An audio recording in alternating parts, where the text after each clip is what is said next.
释放你的超能力，那次邀您观看我们的浪潮。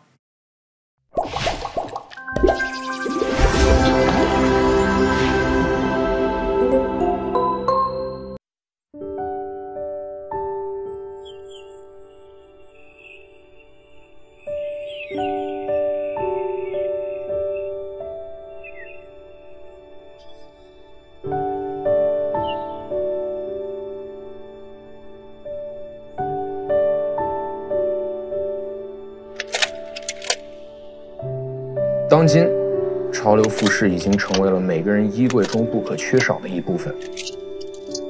但是很多人不知道的是，这一切风格都来源于活跃在街头的年轻人。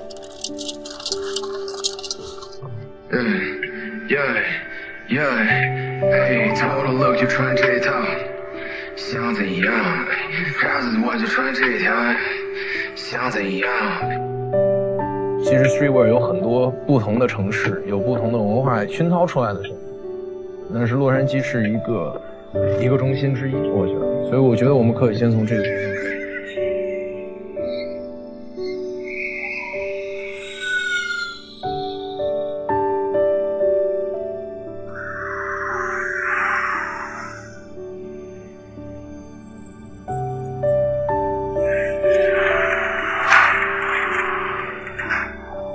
我高中是在洛杉矶念的，而洛杉矶正是滑板的起源地。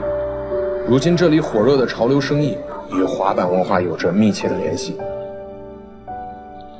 诸多大牌，比如 Supreme、Diamond、Huff、Rip and Dip， 都是从一家街边的滑板店开始的。最初这些品牌服务的也都只是滑板人。我在高中的时候，我们那群同学经常会在那个 skate shop， 就每周五他就直接是 rap show 还有 cypher show， 所以那个时候各种就是还非常非常热闹。但可惜那家店已经不在了，已经关门了。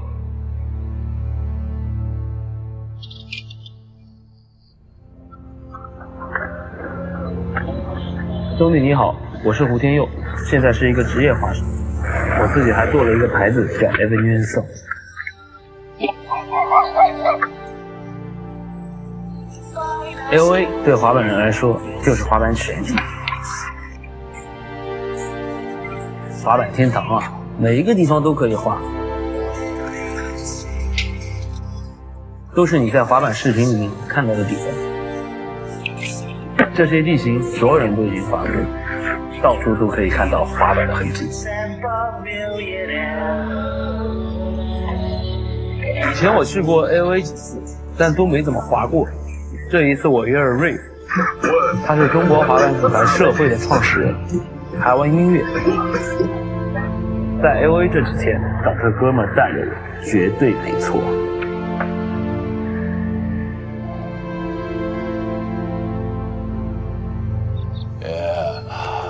这个对滑板有用吗？这不是跟蹬滑板一样吗？和 push 一样，对吧？对，就是一个 push。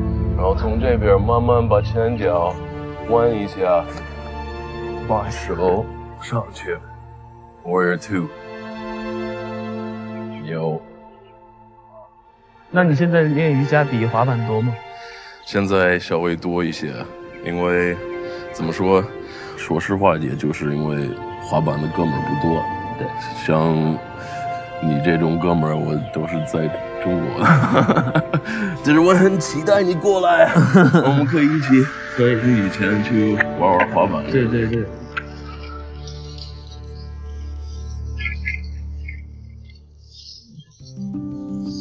哦，耶！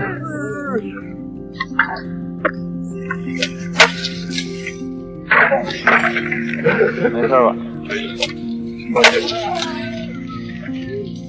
特别合适这场地，是，角度什么都特别好，对，什么年龄都有的，就是跟我爸那么大的，比我们孩子小的，可能都有，黑人、白人、黄人是吧？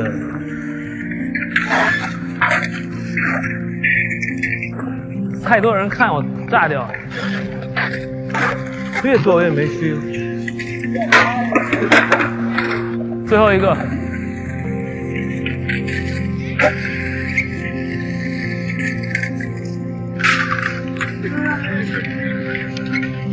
觉得还算挺牛逼的，就最后一个动作费劲了，没事儿，正好明天去花碗店了。所以你知道，你像2011年的时候，那时候我们就开始了，7、8年了，所以其实真的你们变化超级大，而且很多的老店真的都已经不在了。所以，然后前面正好有一家我朋友新开一店叫 Sausage， 不知道你有没有听说过？哦 ，Sausage？ 对 ，Sausage 是你朋友开的，我一好哥们儿开一店。What？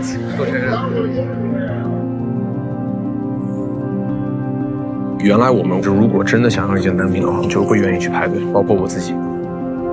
现在更多的人如果想要去买的话，都会选择去买手店。为什么？因为它是个集合店。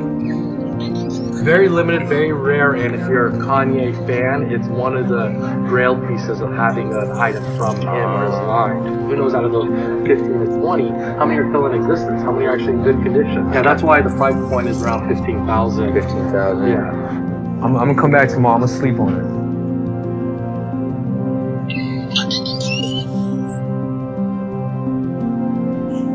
不是记，哎，这个还没有出呢。就我就说我是不是记错了？我记得这是没有出的。Dude, this is not out. This is not.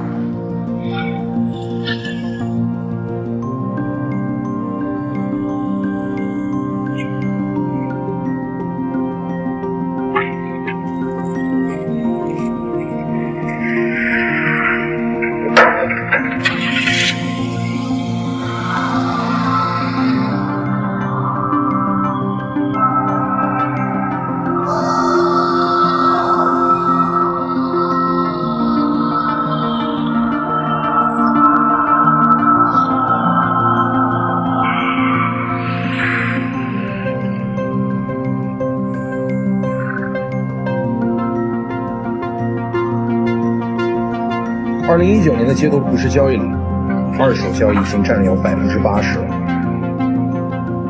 那大家都知道原因，就是需求量和你的供货量是不匹配的，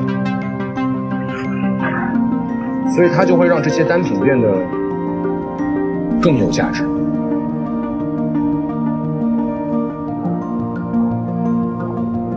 Sausage 的合伙人夏家欢便在这波浪潮中，从一名 sneakerhead 成为了北美最大的球鞋经销商之一。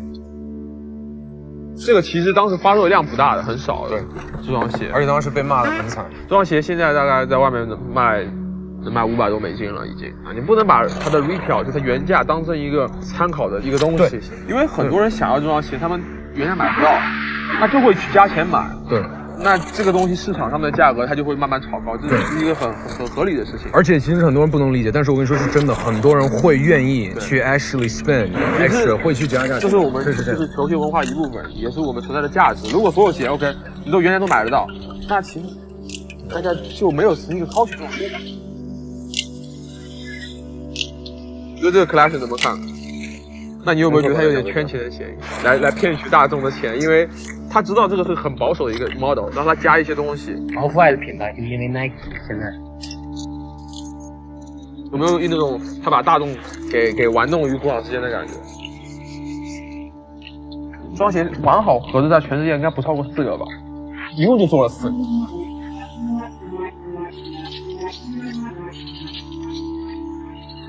这双鞋是我刚刚起步的时候做的，我每一双鞋都大概1500买的嘛，然后我都会最后都卖了3000美金，200双，你看我赚了多少钱？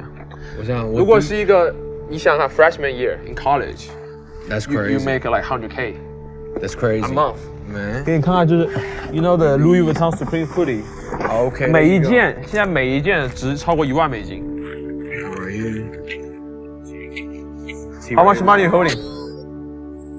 现在的小孩有时候有点过于物质，因为现在的产品你也会发现都是大 logo、大 print， 有点那种我感觉30-40年前那种暴发户的感觉，把自己 LV 身上穿 Gucci logo 全穿在身上，不是说追求一种不一样，反而他们会去追求一种一致性、一种认同感。我觉得这是大家一种不安全感的表示。Flex 等级现在在200%，但是我觉得从搭配的角度来说，复古。我说实话，所有的这些东西，我唯一会买的是这个摩托车，还有这个头盔，因为安全最重要嘛。但这些，absolutely not。我是一个创业者，你卖的这个东西，球鞋是很酷的东西，但实际上商业上来说都一样，卖面膜、卖农产品，大家都是卖东西。你到最后只是说这个媒介很酷。潮流这个生意呢，光是去年，我只是说二级市场，它成交量大概已经超过了600亿人民币。把一个爱好真正作为一个事业的时候，你会发现你可能不再爱它了。我一开始真的很喜欢的鞋，我觉得自己穿鞋自己在家穿都很舒服。那么你10年之后，你天天看你这个仓库，天天看这么多鞋的时候，你会发现你麻木了。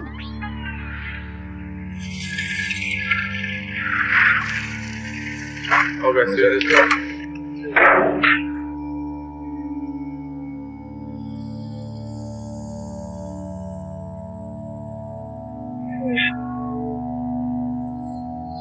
鞋子、板面，其实对滑板人来说都是消耗品。我们是不可能去潮店排队几个小时买一双鞋子的。就在这儿，Riff 带我去了一家拥有40年历史的滑板店，他们在这里已经服务了10代滑板。Oh, hi, how are you? Pretty good, man. How you doing? Good, good. Everything's good. Yeah, we're trying to get a little afternoon skate session. We're gonna come in and grab some grip, if that's cool. Well, this is a really cool board. What is this? Thanks, man. This is a brand from China called Society. Well, that's a great deck. I've never seen it before. Cool, thanks, man. Well, if you like it, it's yours. Oh, I can wow. still ride the one I got, you know, Thanks. and Yeah, we'd well. love to be part of skate history in LA. So could we get a strip of grip for this Sure. guy? Yeah, what kind of grip would you like? Dress up. Sure, no problem.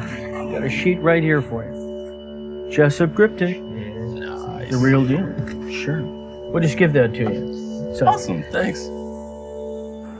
其实滑板就是一个消耗品，滑板鞋，如果你 ollie 很快也坏了。那我们在中国开一个二手滑板店呢。可以，这个真是这样，就滑板都这样。平时以前我们刚玩滑板的时候，我右脚坏了，然后他是左脚勾废，我们就可以开始做生意了，差不多。哎，What's happening? Nothing, chilling. I've been working too much. I know, it's tough. Yeah, All right, well, this is like $33, so that'd be more than enough. Thank I gotta get you 10 more. There's 23. I'll be right back. Hey, what's happening, man? All right, see you later. Okay, I got 175. We don't really buy shoes from the public. Most of the shoes are used by professional or amateur skateboarders, yeah. We buy boards from manufacturers, but we also buy from the street, from the pro skaters. Helps them live. We've been selling boards for about the same price since the 80s, and we're gonna try and stay there too. 像差不多这些旧的东西，可能就像艺术品一样，有可能对。And when they pop that board up in front of them at the skate park, everybody sees, oh, look at that. Tail slides, nose slides, center slides. This person knows what they're doing on a skateboard. But the fellow with no scrapes on their board, of course, poser.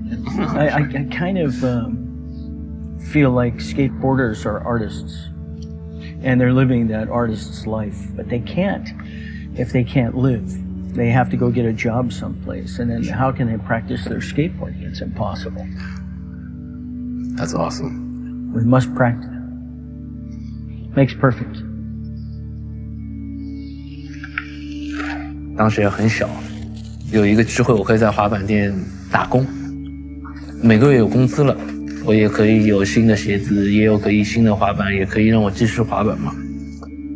卖滑板你也很开心，因为能碰到滑板人，能在这个滑板店跟人家聊天，看滑板的视频，你接触的东西，所有东西都是滑板。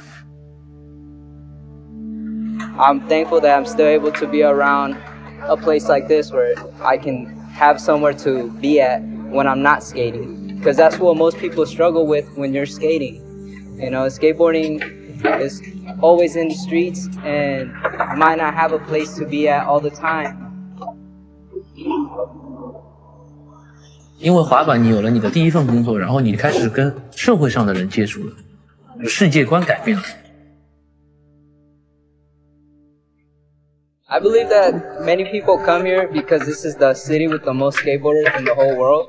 There's so much opportunity to be able to have that life that everybody's looking for. Now I'm able to meet pro skaters who can tell me more about what this life is all about. “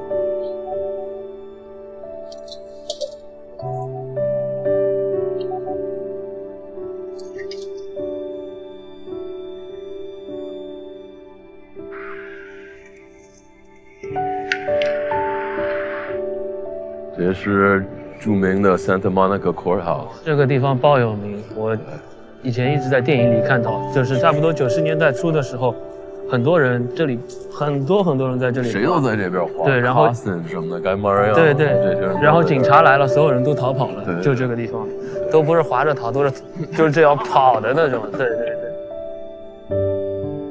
后来耐克来了，然后他们就占住这个地方，然后正规把这个地方变成一个滑板场。到现在这里就是随便可以滑了，随便滑就变成一个滑板公园了。对，所以这最有意思的点就是玩滑板的人是来选这个地方。对，就这个地方虽然不是为了玩滑板的人用，但是他们就觉得这个地方对我们来说太合适，然后到最后就把它变成一个正规的板场。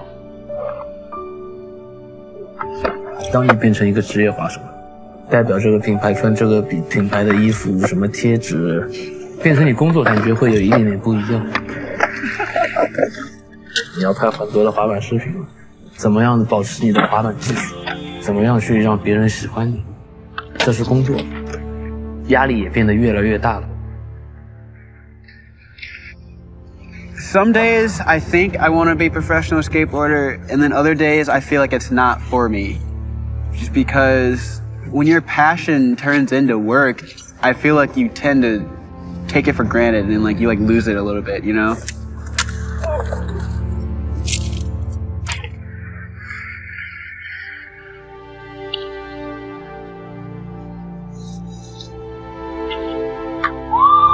我可能压力是来自滑板，但是我解压的方式也是玩滑板，就像我以前小时候一样，很开心的去玩滑板，和朋友在一起，去感觉这个滑板给我带来的快乐。这个东西其实有一点点矛盾。太范儿了那个，我玩那动作就范儿，太了，我操，你看着真挺有样。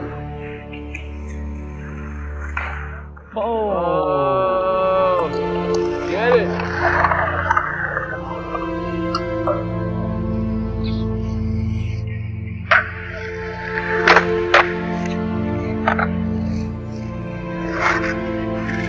What skateboarding is to me, at least, it's just the ability to be free. It's the only time I personally feel free, you know?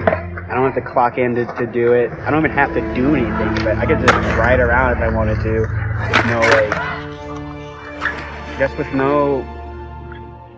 no expectations. X that out and then put a G. Go skateboarding.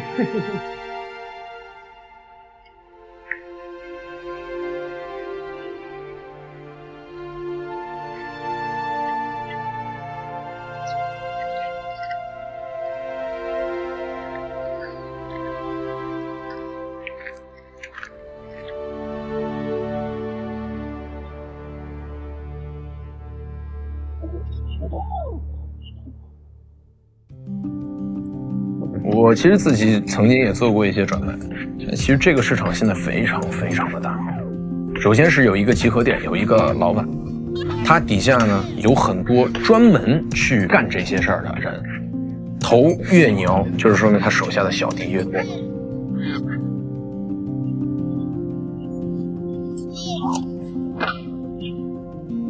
比方说排队，或者跟在街头上的小孩子讨价还价，交易完了以后，然后他们都拿到店里来卖。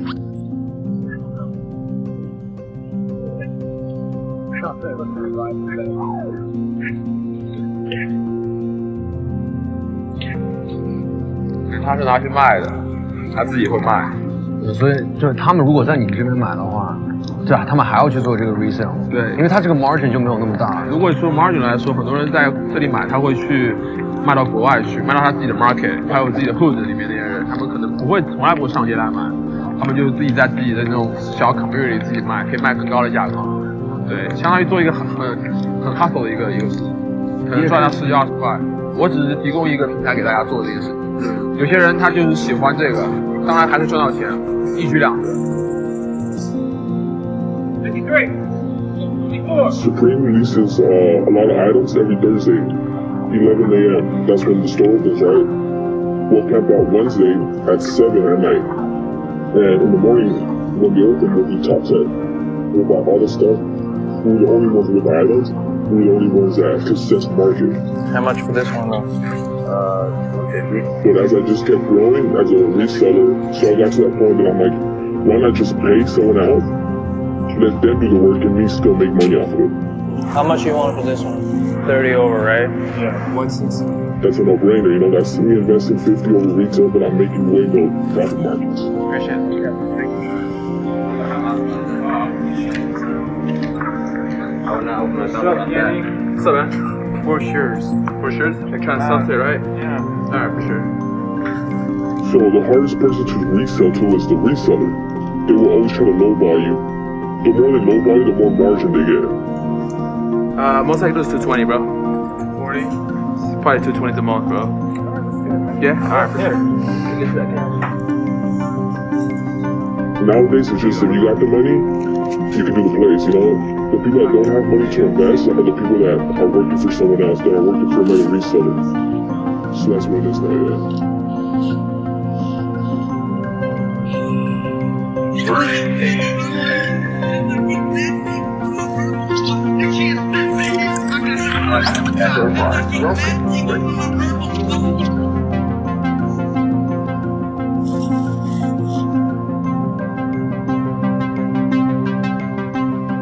When I first started reselling, there was a small audience. It was only the guys that wanted to be unique.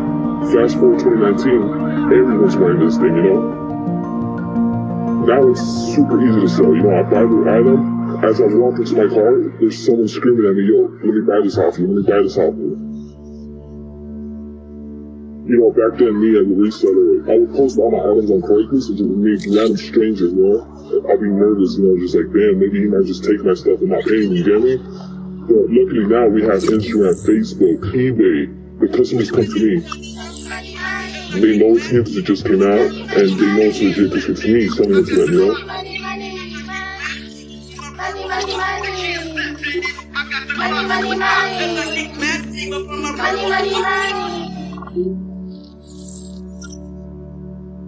Selling is the easiest part. It's more getting the item now. I don't want to say I'm a boss, but I have a lot of people that depend on me, that hit me up, yo, it's Thursday, fam, you know, you need anything to Supreme? I'm like, yeah, I need this, I need that, you need, you know, shoes and all that stuff. So I was just showed up that morning and with a bunch of cash and just bought a lot of stuff. And if you have the money to hold on to it, okay, you can go from 200 to 10,000. It's a gamble, you get me? Want what you need, money, who's off evil, money, what you want, what you need, money, who's off evil. The margins are way bigger, you know, like, I was paying 300, 400 off the streets. I was reselling them at 1,200. It's all about having good clientele, you know? They pay my bills, you know? I do drive a nice car, I do have a nice spot, I take care of my parents. Estimated since I started reselling, I've made probably $1 million to $1.5 million. That's the beauty about reselling, you know, it's legal, it's a hustle. You wake up in the morning, you think to yourself, yo, I'm trying to buy this item, to meet up with a random ass person to get these items, but knowing you're making money off it it's a good feeling, you know. And at the end of the day, you know, you're not hurting no one, you can't get in trouble for it, you know, it's all legal, you know, you don't gotta deal with no police or anything like that.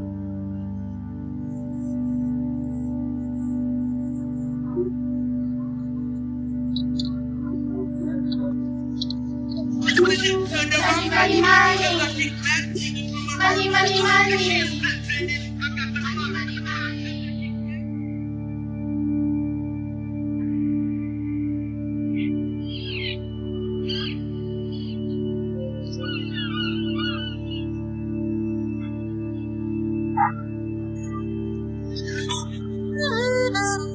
我一直会觉得，就是 skater， 就是你是不是特别看不起我，就是所谓的跟风啦也好，或者是不懂。不会，但滑板人，我觉得他只要你不是滑板的，他都不太行。哦，是吧？一开始会这样，对。因为但是后来慢慢的了解，我觉得都是一样，因为大家都追求自己喜欢的东西。原来曾经是特别对我们来说特别 exclusive 的一些文化，当大众都知道它是什么的时候，它会变味儿。对，就是它会失去掉你曾经对它的情怀。对，你像我们现在在 Venice， 其实它现在做的特别 hip， 它现在做的特别 young， 特别 chic， 但是其实曾经 Venice 在很多年以前，它其实属于一个类似于像贫民窟的一个区，所以呢。在这儿呢，有很多的这个从这儿本地来的一些Chicano，这其实他们曾经的 neighborhood 也变了很多，很多今天的穿着其实来源于 Chicano style。我明白这个风格，滑板也有，就是 Dickies 裤子，然后对长的袜子啊，然后那种对，然后白 T 啊什么的那种感觉。对。加州一直以来是美国 Chicano 的聚集地。而现代的潮流服饰也一直从 Chicano 独特的美学风格中汲取灵感。格子衬衫、腰果花方巾、花体字、oversized tee， 这些符号化的街头风格，最初都是在 Chicano 群体中开始流行的。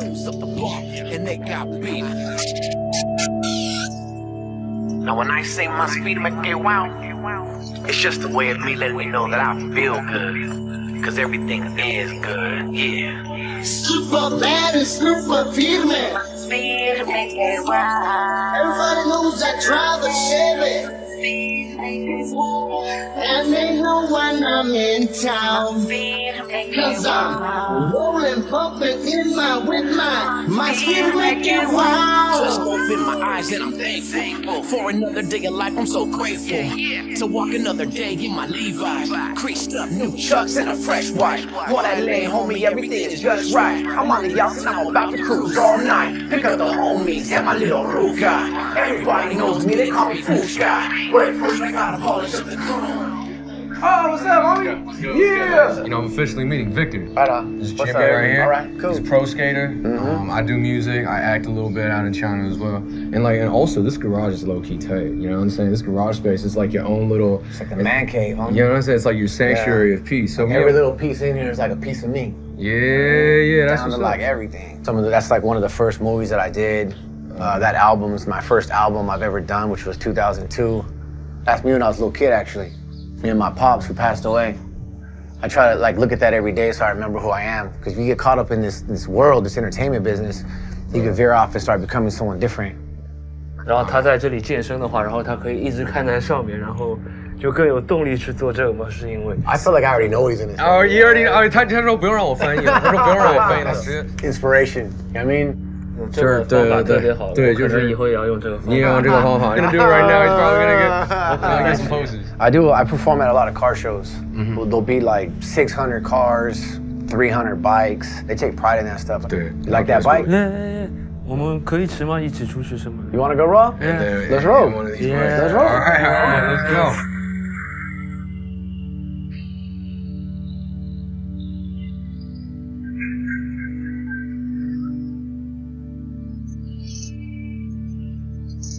When my grandpa moved here, these streets were dirt. It's crazy that you could be in one city that long.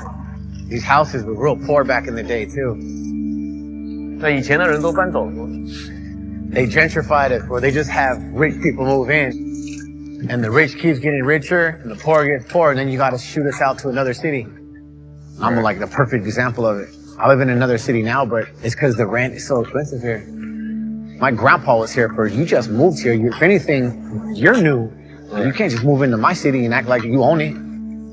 Yeah, I used to live at this house right over here. Oh, this is your crib? They tore it down though now. Oh. My uncles, they used to sell drugs out of there. That's why I'm trying to do better in life, because I don't want to end up like that. So I decided to make a new blueprint for my kids. And hopefully that they can follow after me and have the good life, have a better life.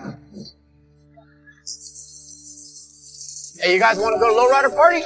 Yeah, let's do that. We got to get you geared up though. You gotta look like me. Oh, we can't dress it? Nah, you're going to a lowrider party, homie. Come on. All right, let's do it. We're gonna get you looking right, homie. All right, let's do that. We're gonna have you looking like that, homie. It's fashion town, homie. I buy all my clothes here, dog. You buy all your clothes here? All of them. Everyone comes here. Everyone comes here? Fashion town, homie. This is the spot. You wanna look fresh, you wanna be geared up, this is the spot you come to, homie. Okay. Ooh, I haven't seen this in a minute. When I grew up just seeing my uncles wearing white socks, Chucks, Cortez, Dickies, Ben Davis, creased them up. And I was a little kid just watching them like, man, you guys look so cool. Like, I want to look just like that. They were always ironing and had that iron on every single day. All three of my uncles just, they all look fresh. They all comb their hair back. Their one was bald. They had their goatees, and we have our own stilo. And that's just the way we do it. I think the clothes represent who you are. So if I walk outside and I have wrinkles all over, they're gonna look at me as all this. They might not take me serious. Right. If I come out and I'm creased up and I look nice, they're gonna be like, this guy knows how to take care of himself and he's keeping the culture respectful. If I seen a Latino sagging his pants, I'd probably look at him like, I'd probably lose all my respect for him. 因为你一直要保持就是很干净的感觉，所以你是不是一直会来买新的衣服 When you grow up with not a lot of money, you learn to take care of your stuff. Like our shirts, we'll go home, we won't throw it on the couch. We'll go hang it back up. We can make shoes last a year. I have homies where I'm like, how long have you had those new shoes? Nah, I had them for a year. Like, man, a lot of kids, a lot of mothers, they work 2 jobs. They don't have a lot of money to keep buying you stuff.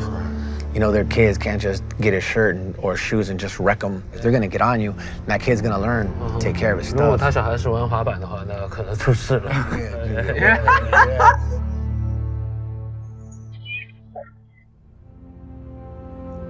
其实我想选这个，因为我很喜欢蓝色，但是我知道穿这个可能挺危险在这里。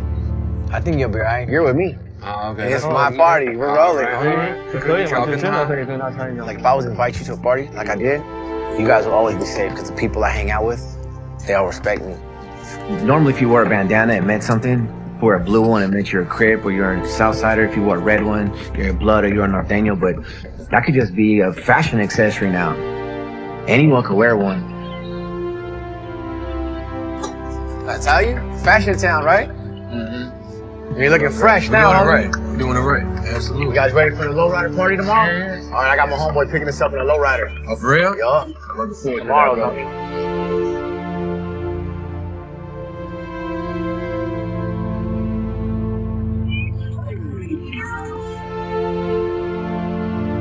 You know, normally if I wore this 20 years ago and I walked around the block, I'd probably have to make sure I was safe. But this doesn't mean that you're a gangster anymore. You could just wear this and you could just like the outfit. I don't get embarrassed by people copying our culture. I think it's cool. I feel like it's a compliment. You know, if there's other races that want to keep my culture alive, I love that. 曾经的 gangster 帮派符号都已经成为了现在的时尚潮流。Chicano 的 lowrider 也不再只是街头 cruising 画地盘的工具。这种 Chicano style 的改装车美学已经成为了他们的文化骄傲。It's the car show, homies. Rain or shine, these cars are gonna be here. It's just in our blood. This is what we take pride in doing. People come out here with their families, barbecue. They got kids. I see a little kid over there cleaning the rims. They breed them young to take pride in this stuff. Our uncles would have cars like these. They pass them on to us. They'll have us cleaning them when we're little. So we just grown up to want to do it. 就是他们是这样，他们这些就是他们说的 graveyard to the boulevard， 就是这些都是废车厂里面找的，然后他们会花很多的功夫把它擦亮，把它再重新再装起来。他们每天会开吗 Do you drive this every day? Yeah, almost every day I do. Almost every day. He got that car back in '98. It took him like 15 years to get it out. You get all the body work done first, then you do the paint job, you know, get all your chrome out. It's a lot of money. And it's positive for the generations, for our kids. It's a good buy. You know, investing our money into cars to get them out of gangs and they get into something positive. Every year it's been getting better. The tradition is growing bigger and bigger. I grew up with my family. It's always been oldies. I've been with Los Angeles Car Club since I was little. Once you have family next to you, it doesn't get no better than this. Half the people that we saw at that party today, they're not gangsters, they're car clubs. And they're brotherhood. They love each other, look out for each other. And they wear tank tops and jeans just the same way. They're gonna go home, cook some carne asada, drink some Coronas, and spend time with their kids. Listen to oldies, pass out, and do it all again tomorrow. You know what I mean?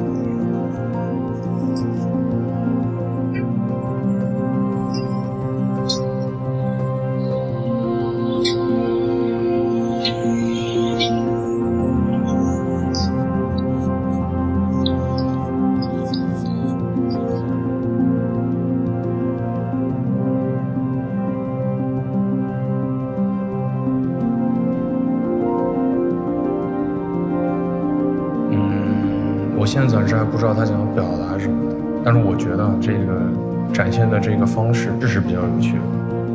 明星或者是偶像印在面包上，那就说明所谓精神食粮。对啊，他这一边是那个基督教的感觉，宗教和现在偶像盲目的偶像的崇拜是有矛盾的，我觉得意思是，然后所以中间是一个这个。当然呢，说黑白两面，就是不是黑白两面，就是所谓的彩色，还有就我大概能明白，他其实是想说，这个是油画，应该是我其实啊不对，白摄影灯呢，他这个雕塑，他的眼睛是闭上的，他把这个放在后，或者他这样的摆设是因为什么？就我觉得是。到底你真正追随的是什么东西？我的理解是，都得死，你懂吗？就它在中间，对吗？不管是就是这些都是，就流行的面包你也会腐烂，对吗？也没有了，宗教什么的流行，最后还是会走向结束。这是谁做的？我当时想看。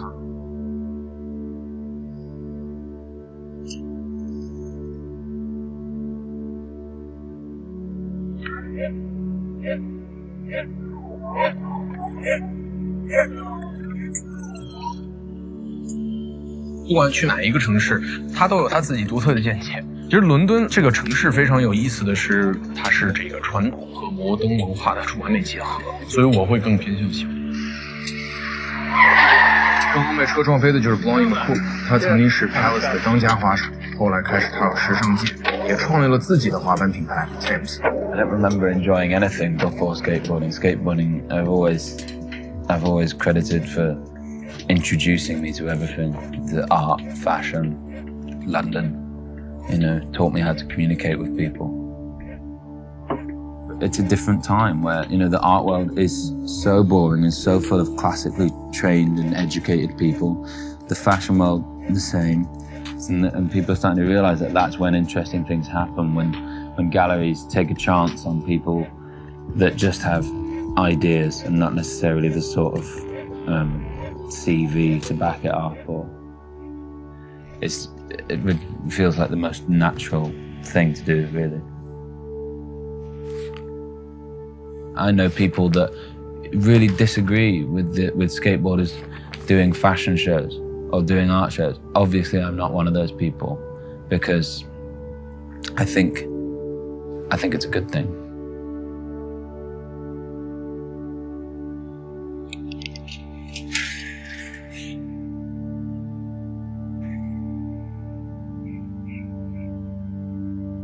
You want me to walk you through the studio? Yeah. And show you. Yeah. Like the worst episode of MTV Cribs ever. It's such a fucked up, confined space at this moment. This is, you'll have seen this at the gallery as well. This is the Alistair McClellan picture. Mm-hmm. Yeah. They walk down from there to there with that 11-foot tall iron crucifix on their back. And this is in LA at the Griffith Observatory. Yeah, exactly. That's where it is. That's where he dies on the steps in the last scene of the film. But I always knew that I wanted to do the picture there. Mm-hmm. And I wanted to do a hoodie with the picture on it. Right. But it was really, really like kind of hard labor to get it done.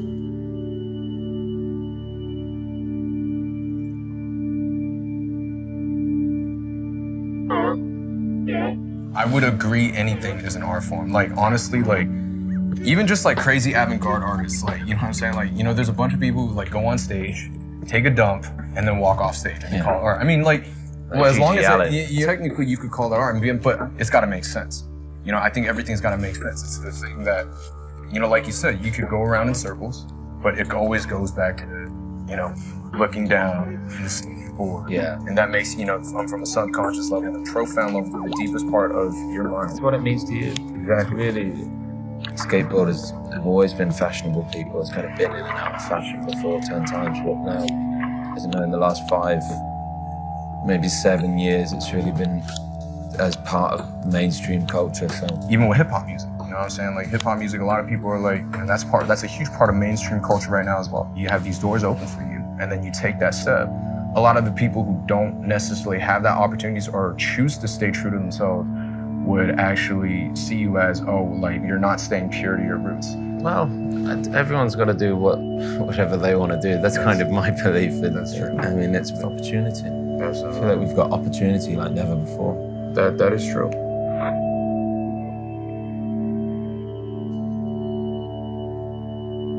虽然 Blondie 在主流时尚圈如鱼得水，但他绝对不是一个 poser， 像其他滑手一样，他也是从 South Bank 混出来的。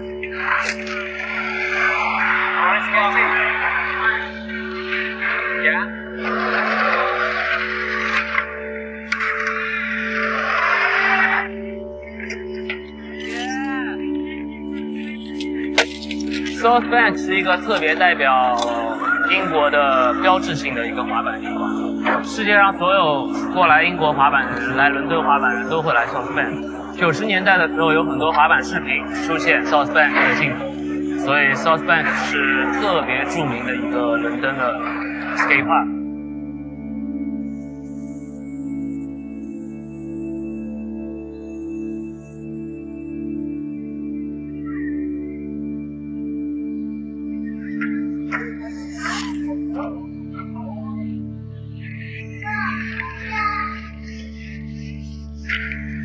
在国内我们也有，比如说打比方上海有 LP 叫上海音乐厅，它特别像费城的 Love Park， 所以我们这边就叫它 Love Park。我们在那里滑了大概有13、14年，去年 LP 就再也不可以滑了，这是因为很多路人走过的时候就不喜欢滑板人，对滑板人的印象不是特别好，所以觉得我们在这里一直在这里破坏，一直待着无所事事，所以他们就投诉了区政府这样的，所以然后那边就不可以滑了。但是我觉得你看这个后面一个交流的一个地方，一个中心，一个滑板人聚集的地方特别重要，很多国外的滑手过来他肯定会来 South Bank， 在这里也可以找到滑板的朋友。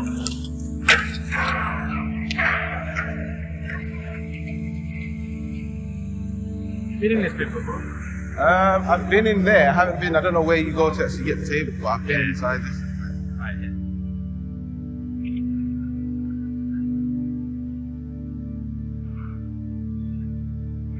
Hi, mate. We've come to get the South Bank table. Yeah.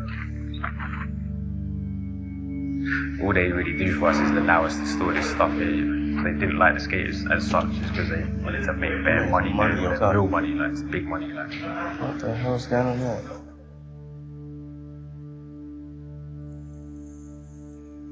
Slide that one out. Thank you very much, guys. Yeah, we're going this way, mate. Right, that was a long thing, eh? Yeah. Not too bad, though. Yeah. Could have been worse. Just depends if they're busy, because they're always going to handle their business first and wait for us, you know. Mate, I can't believe that this is happening, being where we were 6 years ago, bro. Thought we were going to lose all of it. Now they're in there working on our behalf. Mate, 27th of July, innit? Less than a month's time, it'll be all opened up, like. Small bank open. Crazy. Yes, man. Saying good? Let's go.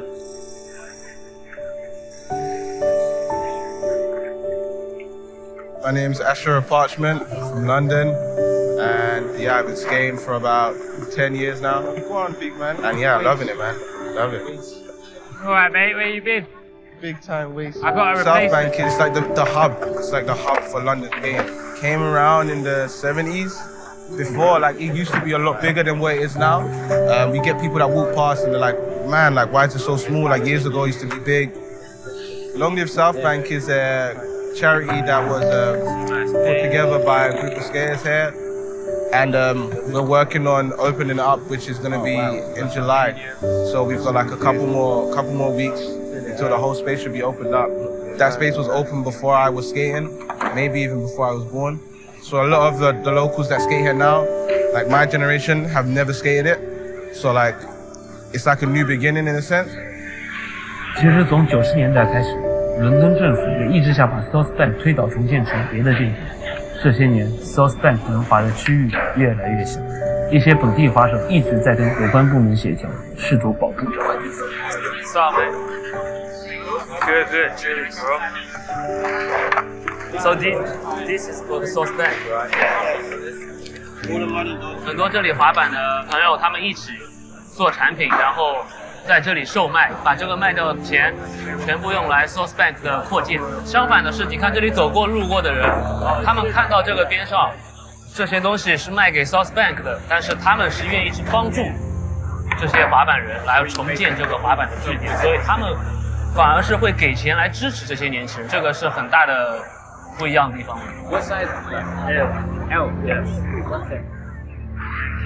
Well, I buy 15 quite. Maybe like I can give my friend. Okay. Hell yeah, for this. Let me give you some stickers. Okay. Thank you very much. Pressure for the sauce bag. Thank you, papa. Thanks, bro. Yeah, sauce bag.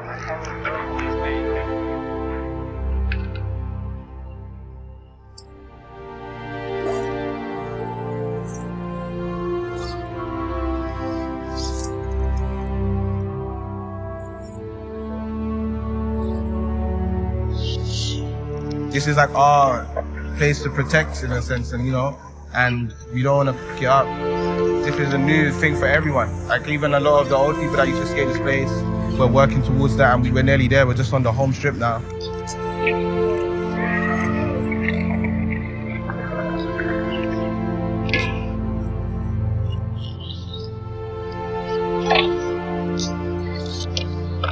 And I think like the general public like it just as much as we do. Because even during the week, you get like hundreds of people always passing through, wanting to see it skating, and like some people will stop off for hours, and it's not just part of the routine.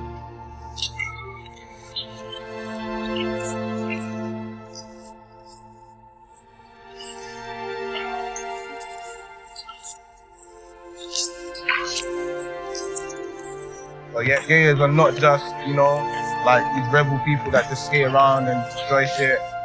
We contribute here and just having a sense of family, where everyone can come out and chill.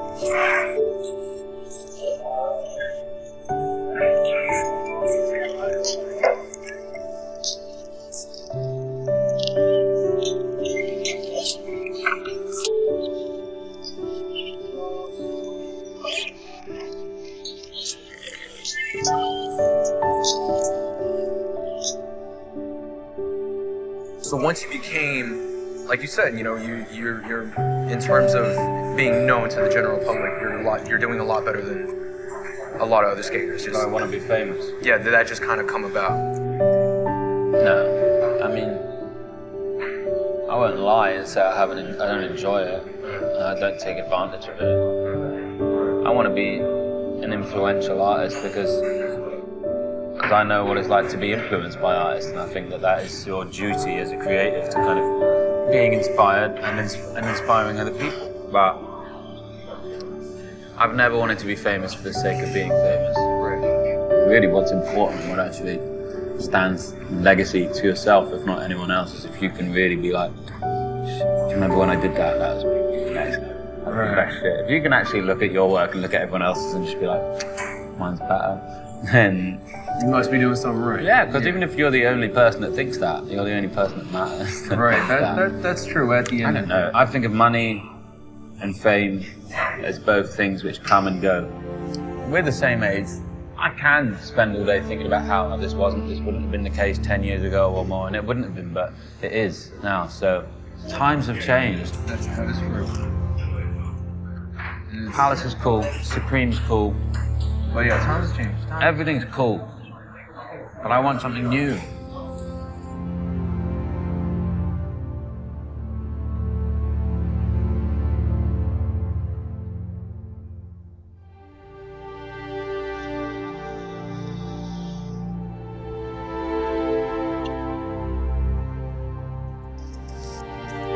兄弟 ，Brownie 怎么样？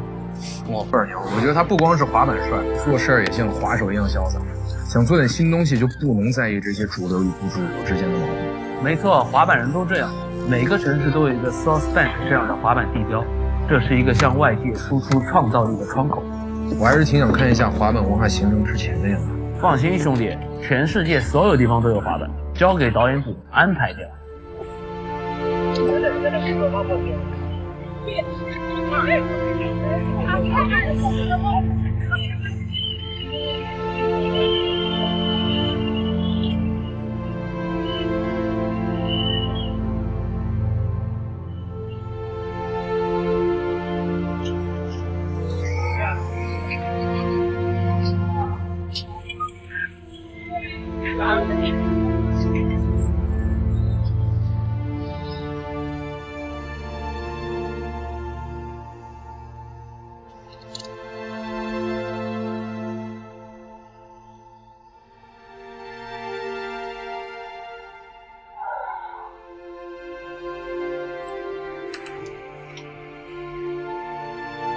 你刚刚从机场来的路上看到了这儿城市的市景，也没人滑板在这里，但确实感觉就是这个反差很大。我不知道你刚刚机场的时候你在窗外看能滑吗？就是我好像没有看到什么可以滑板的地方，就根本没有什么地形，不管是人还是地形。导演老师，我们来这儿是干嘛的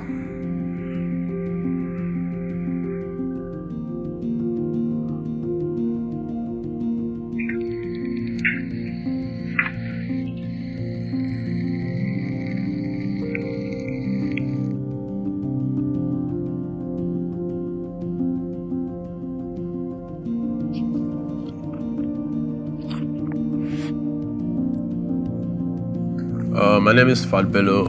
I'm a digital artist and a skateboarder. And I also design for a streetwear brand called Waffles and Cream.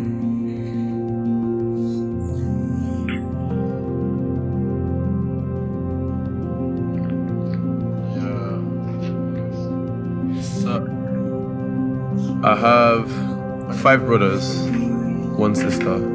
Majority of us are artists. Is it just like skating? Are you like the bikes and everything? No, I think they also do BMX. There's BMX and there's skateboarding. That's what I like. My sister has been my #1 fan. My eldest brother is cool with it, so everyone else is cool with it. But my dad is still kind of shaky about it. But yeah, he's easing into it every day. Like if you told your parents back in the day you want to be a skater, they'll be like, why are you thinking about? Yeah, are you okay? Right now, it's a way of life for some people. As people earn a living off playing this right now. I guess they're like professional skaters. Yeah, professional ones. No problem. I wish you good luck. Yes. No, yeah. Thank you.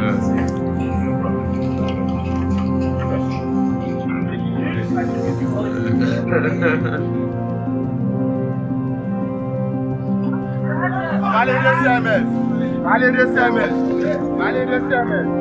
Allez, deuxième. Allez, deuxième. Allez, deuxième.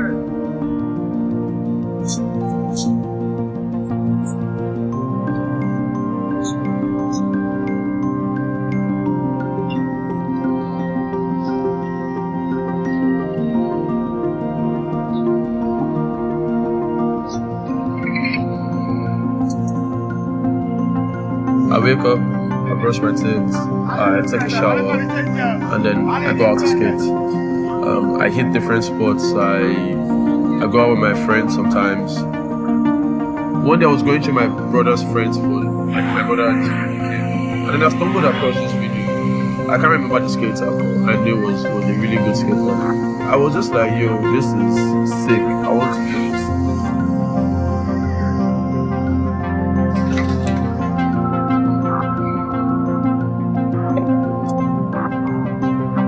And then I come back, I take up the next artwork I want to do. Most times I stay up late at night and I just design, I create artworks from my imagination, so yeah.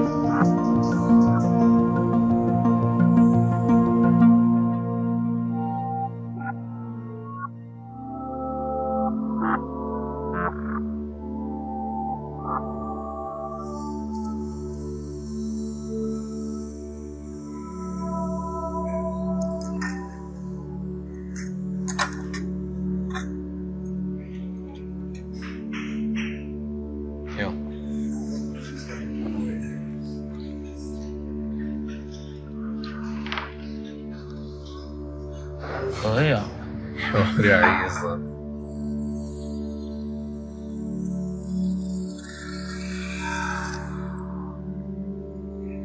这个店第二个专门是在楼上，就很多滑板店都会在楼上。Away, man. You have that coffee, man. Seriously. Kagisu. This is Victor. Victor. Pleasure, man. Yeah, this is Jeremy. Yo, Nice to meet you. Pleasure, man. Pleasure. You good? Good. How's your flight? Good. Chilly. Yeah? Long time. Yes. First time in Africa? Yes, first time. Yeah. Your first time here too, I guess. Yeah, it's my first time too. Yeah. How long Yeah. you make this shop? 2.5 years. Okay. 2.5 years we've been here. Nice. Yeah. So what did you get when you go pro? Like what happened? Like I skate for the teams a long time. how many years? Almost like 8 years. What? Jeez. 8 years. So I mean, amateurs 8 years. 8 years. So you traveled around, right? Yes, small tour, blah blah. Okay, nice. That's cool. So, Victor, when did you start music, bro? Music, well, actually, like my music career, I guess, started at a skate shop too.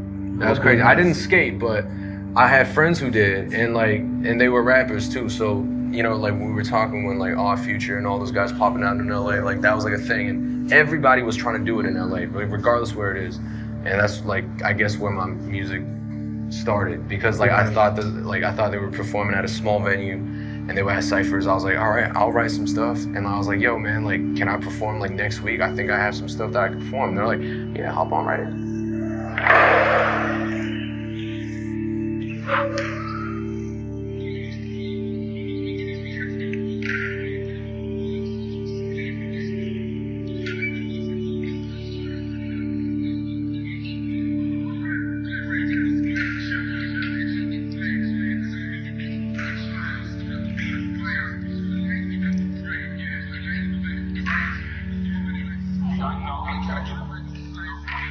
So never have the skate team come here skate. Skate team. No, there's no skate team. But like we're just on the walking like We're still building it slowly. Okay. I'll just do the Asian squad. This guy is super famous in China. No, I'm not. That's super famous. Yeah. So you guys skate where every day? Let's get everywhere. But this side, everywhere, anywhere we see that is a good spot, we improvise, we do more of DIY. Okay. So we don't get all these things, we make it ourselves. As in, we just say wood, put metal, put like do it All the security guys are around, you don't want us. Sick.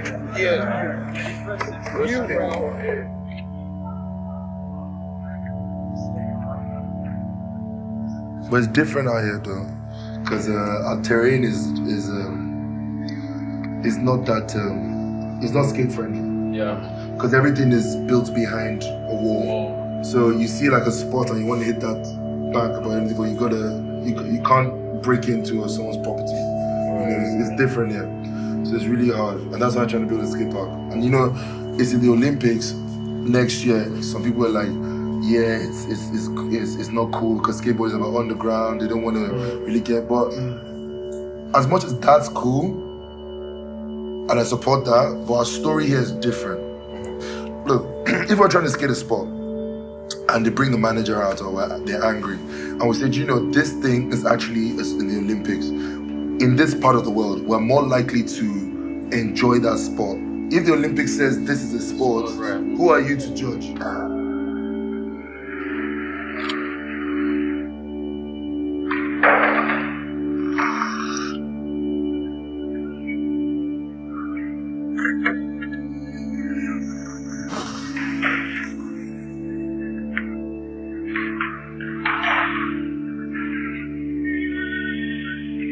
Street life is a form of escape for a lot of people. There are BMXers and there are skateboarders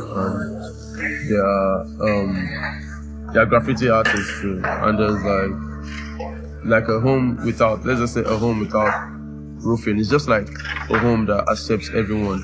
So the street life is the lifestyle for some people. Without the streets, a lot of people won't even be alive today. A lot of people won't even be where they are today. So we all rely on this because that is the roots, that is where we come from. That is the everyday life. So yeah, that's it.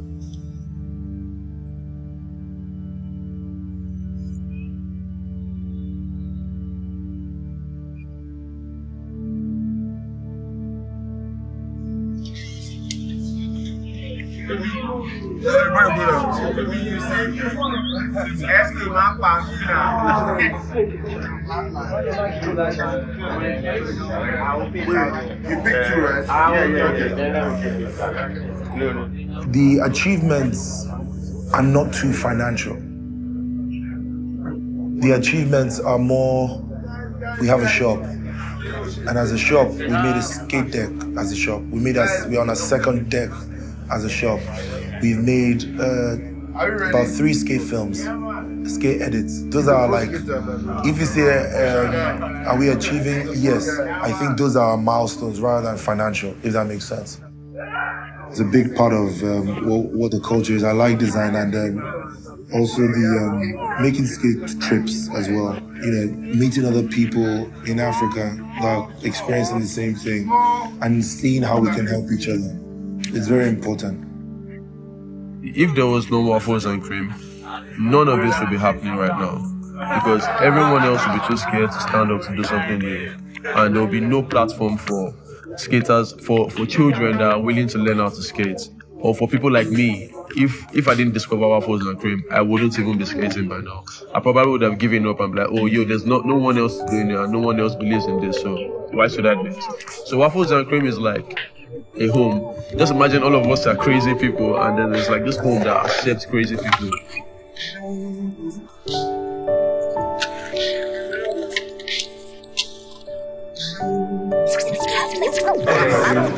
Oh yeah, what do you guys listen to like usually? Cause like out here. Everything. I listen to 1999. What time is it? Which Tyler's, Oh, okay. I jammed everything. Yeah, but the best. I think Monkey's got a big guy. Yeah, that's rock. That's rock. Yeah. Did you copy rock?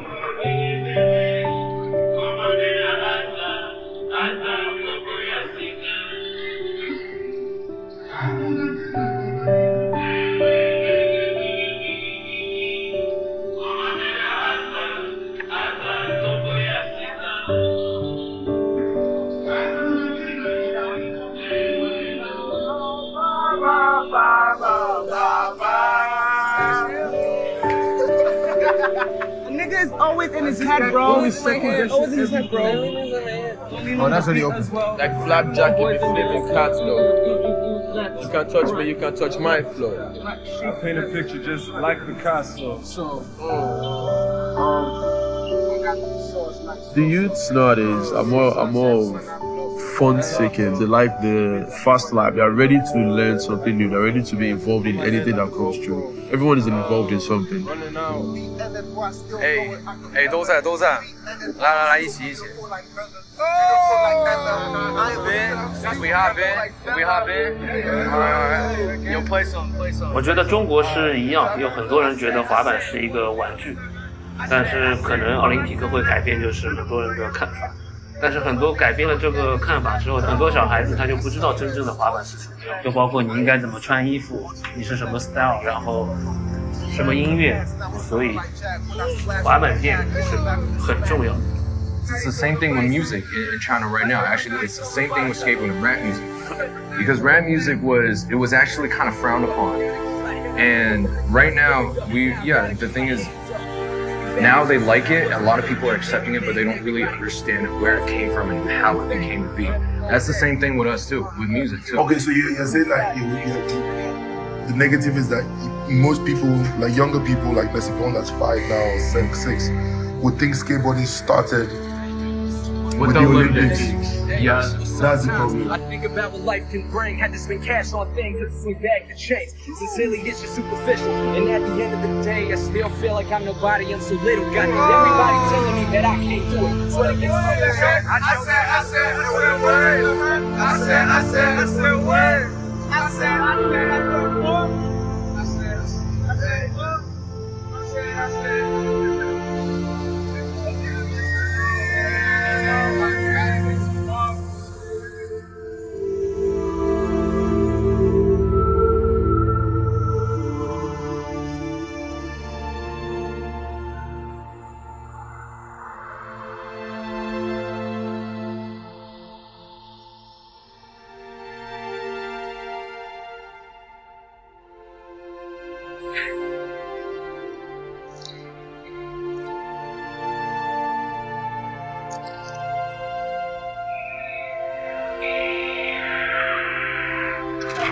Go Skate Day is actually going to be cool, I think. This is the third one we've done. This side of the world, it rains a lot. So during the Go Skate Day, it's our rainy season. So this year, we decided that we wanted to make sure we had a cover. And the easiest place to think about that was a car park. And funny, we used to get kicked out from that car park. Now that same car park is hosting us, which is another step towards understanding.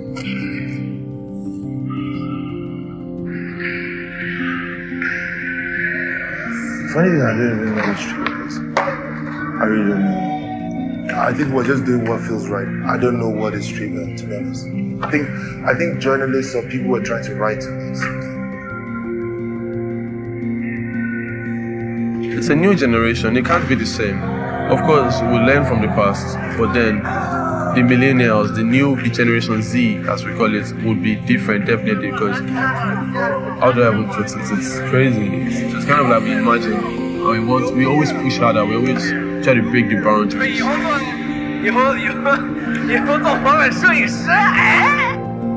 I don't really care about being big. I don't really care about financial gain from the show. I don't think that's what we're trying to do. I think we're trying to give another option. Skateboarding is what it is. Skateboarding always can feel the way it feels. There's one thing that isn't going to change about Bieber, Rihanna, everyone can wear as many sort of skateboard magazine or company t-shirts as they like. At the end of the day, skateboarding is a very hard thing to do. 以前我是一个 skate fans， 可能是大家喜欢什么，我喜欢什么。但是我现在做品牌，是我们表达我们自己的东西，跟以前我去喜欢别人是不一样的。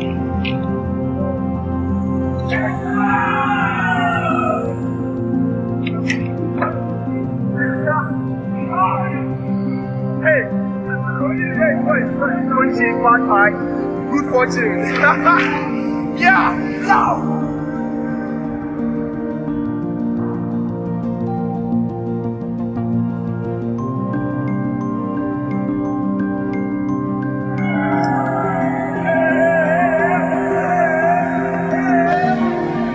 做这种比较先进的创意的人，就是应该是年轻人。他们就是梦想很新鲜，所以你到一个固定的一个年龄，你就开始想，历史上的东西有多少，之前的那些事有对还是不对的。然后年轻的人，他们都会是，明天会什么样，大后天是什么样，我下一个月会去哪儿，我也不知道。但是他们一直是往那种未来的方向想。如果你是一位年轻人，你在 represent your own culture， 你想一想你自己，你为了你这个 youth culture， 你做出了什么，有没有做到极致，而不是说你在做的东西已经让你觉得与众不同，是你做到极致，你才与众不同。谁没有年轻过 ？So， 这其实是我想要跟你们的这一趟 trip 我的最终总结。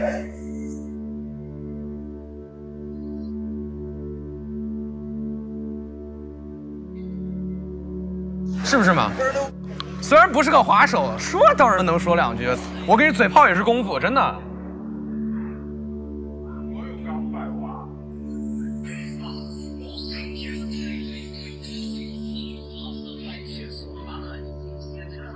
我自己对美妆有非常大的兴趣。Hello， 大家好，这里是你们的老吴。然后呢，今天呢，我有收到了很大。现在美妆博主也是一个非常新兴的一个职业。年轻群体当中来说，都是有机会获得巨大成功的一个行业。色的，看我的指甲就知道最近我到底是有多爱紫色，然后它又是非常闪亮的，一打开里。我很喜欢冒险，我很喜欢尝试很多不同的东西。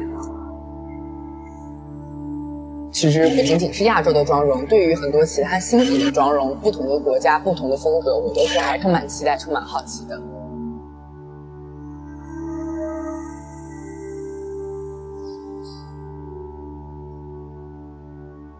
2006年是美妆博主文化的开端，在短短几十年中，形成了一个巨大的产业链条。在 YouTube 上有超过5万个与美妆内容相关的频道。作为一个中等体量的美妆博主，通过不间断的分享和使用产品和自己私生活片段，他们的月收入可以达到5万至10万美金。一个顶级流量的美妆博主的影响力和收入，甚至可以超过大部分的明星。遮盖住自己本身皮肤的底妆，强烈的面部修容眼妆，以及丰满的嘴唇，他们统称自己的妆容为 Glam Makeup。I have been sharing literally every single aspect of my life on the internet. When it first happened, I was over the moon. You're in this world now, this social media world, and people are watching you and talking to you. And it brings a huge smile to my face because I love it. I loved it.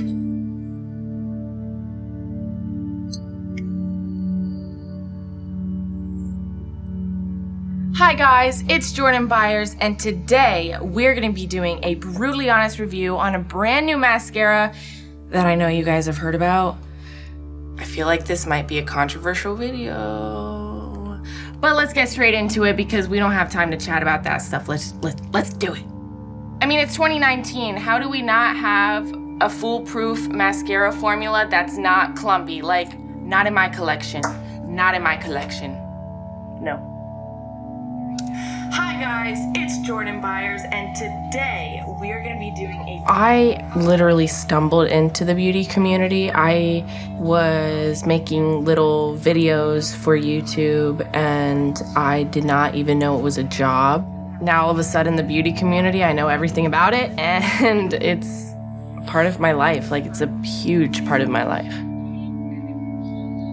Being an influencer in Los Angeles, you kind of have to always be on top of the trends, always on top of what's happening, what's new. November 13th, and you know, like, it's a school night, like tomorrow. If I'm in full glam, lashes, you know, glitter, eyeshadow up to here, everything, people do look at me. 当美妆博主挑选和购买最新推出的美妆产品，是他们生活中非常重要的一部分。Jordan 从15岁就开始了这样子的生活，并拥有了自己的美妆品牌。如今，美妆博主的市场已经达到了一种饱和的状态，想从中脱颖而出是一件很困难的事情。在这么一个青涩的年纪段，对网络上的压力、未来规划的压力进行一种平衡，这是一件很难的事情。Jordan! Hey! So nice to meet you. Oh, you look so cute. Thank you. You look cute. Wow, you've got a lot, girl. I know. This one is much more heavy. Yeah, so that's all the makeup that I'm going to be donating today. Really? They're totally brand new. I mean, you know how it is. Influencers get sent PR and free products to try and share with their audience, and sometimes it's just too much. And I'm just like, what am I going to do with this? I mean, you were just thinking like your work is so easy. But it's just not. It makes me so upset when people think that the life of an influencer is like a piece of cake handed to you. It's like, no, like, it's not like this happened overnight. You know, like, we work really hard to get to a point where we can get free makeup. I know. I feel you. This is fabulous. Honestly, I think there's probably between $4,000 to $5,000 worth of products that we're going to be donating today. That is crazy. Oh my god, you're kidding me. I'm not kidding you. I kind of grew up becoming a young adult while dealing with the pressures of YouTube. Sometimes it's just really stressful because I'm like constantly thinking, oh my gosh, people are, you know, gonna judge me, talk about me, whatever I do is public. I'm not like a freaking filthy rich person. Like, I'm doing what I can. I'm doing what I can. I put on this face like I'm happy all the time and the world is at my fingertips, but I can't get out of bed. I think I need a break. I've been doing the whole social media thing since I was 17. It might be hard, people might be mean, you might have to like claw your way up. And I'm just gonna continue doing what makes me happy. You know, if they don't like what I'm doing, you know, that's their opinion.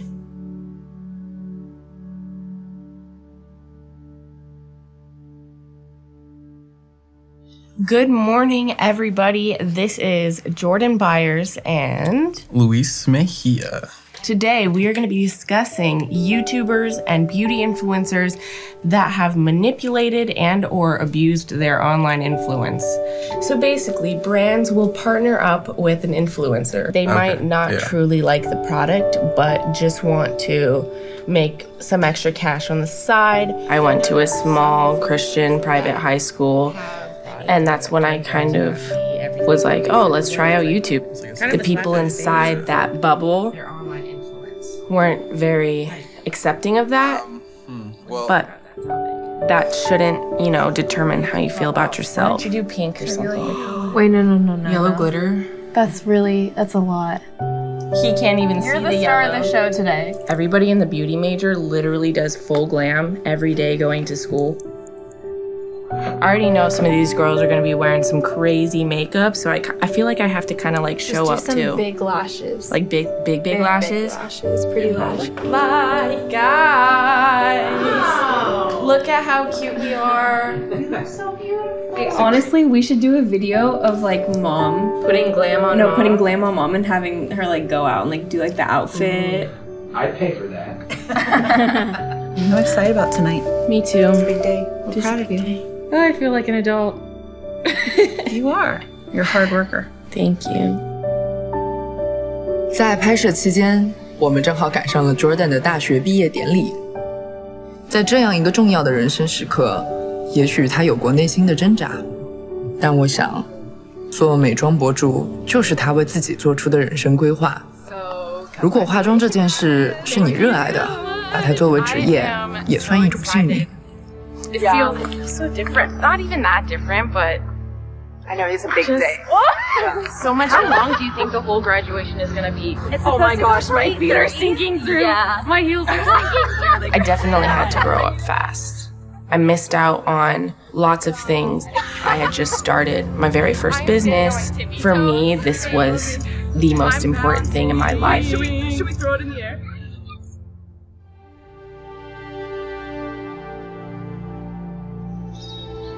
There's something like we kind of so same, like we both enter about the fashion industry like a really early, like a young age. Yeah, we're both. Like most of the people like in our age, they probably were still at school. Think about the last 10 years, nobody can imagine like there's one job you got make money by followers. How do you think like about like when you were young, what do you want to do? You know, it's so cool that as young women, we can take control of our lives and chase our dreams and, you know, and make the dream to be like a business thing. Yeah. Yeah. Amazing. Like we're boss ladies. Yeah. Yeah. This is what I want to say. Like to be boss ladies. If like I wasn't a beauty influencer, I have absolutely no idea.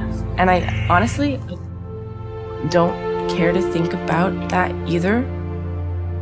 Life is what it is. I'm in this moment as it is. Everything I've done in the past is what it is. And I'm just gonna keep going with the flow.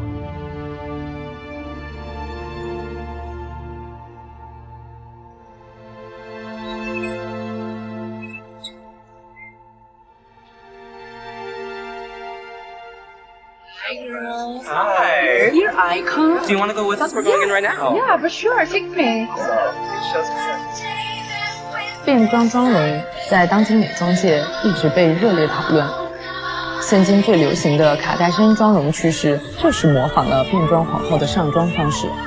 它大胆强烈，单用美妆产品就可以改变性别特征和面部轮廓。Give it up for Sherry Roberts. I know he's the one I dream of. Look into my eyes. Take me to the top. Painter uses paint to make art. A photographer uses a camera to make art. Drag queens use gender to make art, to kind of explore not only themselves, but explore boundaries that normally they couldn't do, perhaps. More punk, more liberating, more exciting.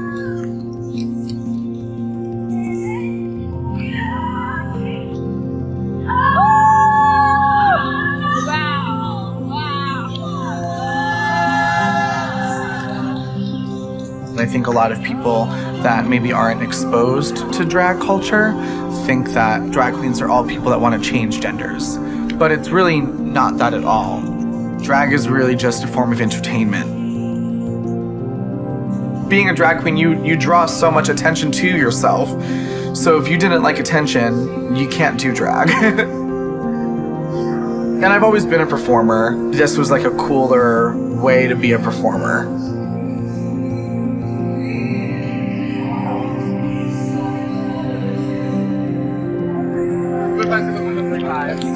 I'll take 39, you take 40. That sounds good. Don't get wasted! Go big! All of June was so much. June is crazy for drag queens. July, I was like, I can't do it. I can't do it anymore. I couldn't take any days off.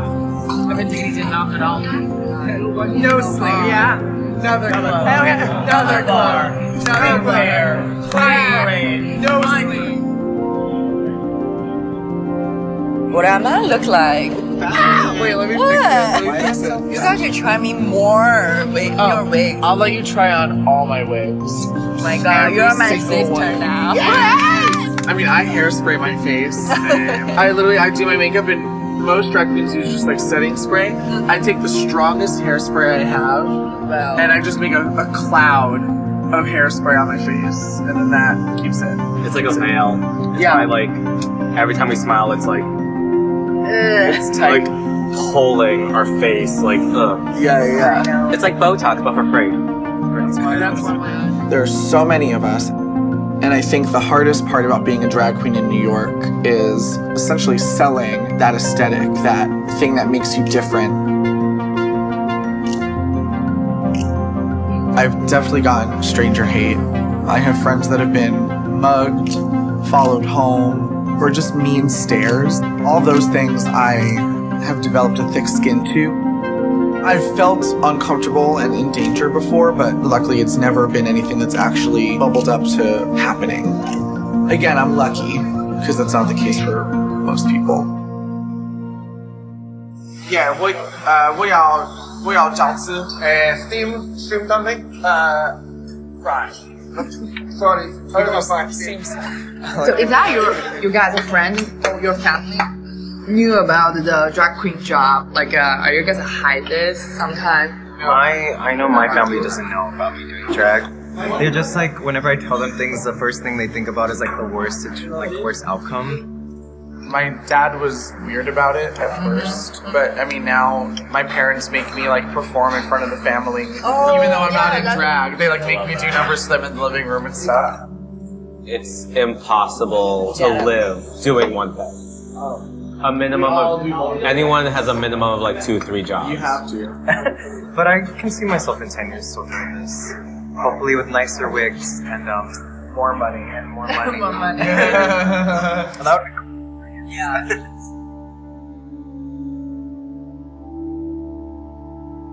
It's hard, but it's fun.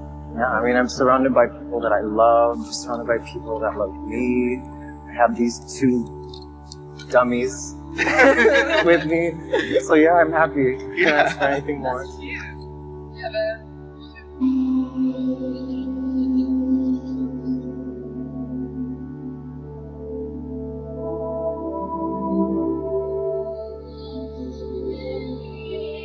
Well, my name is Sherry Poppins, also Max when I'm not in drag, I guess. I have a day job in retail. I am a photographer. I do freelance photography for people, but then also I make work for myself. I'm a fine artist. I if you want to call it that.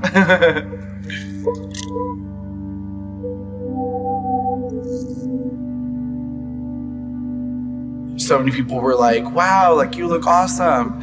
And you don't get that kind of attention when you're not in drag. When I'm Max, I definitely identify as an extroverted introvert. But as Sherry, I become Sherry, and I'm loud, I'm energetic, I'm fun, I'm exciting. And then when I take it off, I'm just getting rid of that part of me temporarily. But it's hard sometimes.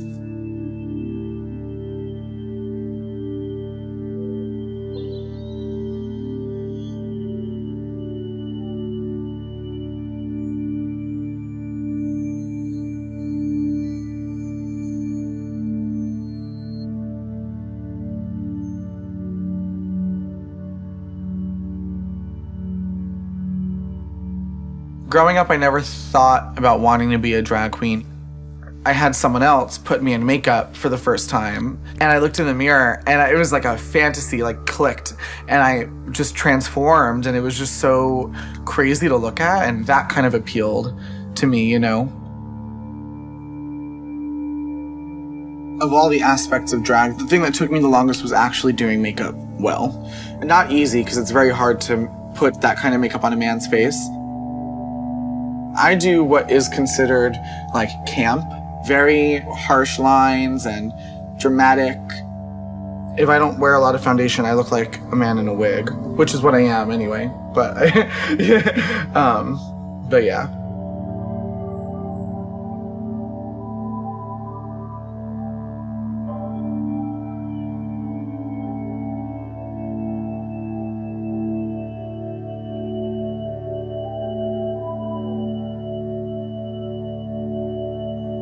I feel like I turn into Sherry once the eye makeup is done. That's when I start feeling myself in the mirror a little bit more, you know?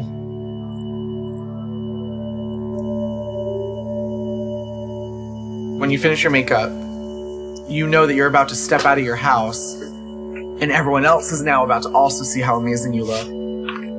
I can do things when I'm in drag that even now I wouldn't feel confident doing out of drag. People can just have fun with me. Oh, I love you. Oh, baby.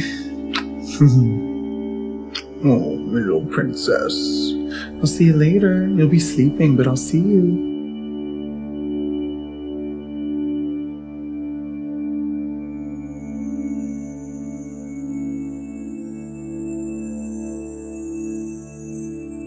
Heather. Yes, I can't wait. Are you excited for tonight? Yeah, I'm so excited. I'm excited to show you this party. It's gonna be so fun. Should I do the same thing? I'm dying for purple. I know, purples and pinks. I got the pink and then the pink cheeks. I wish my hair is like that. This thing is so good. But your eyebrows are making me think that I want to add like...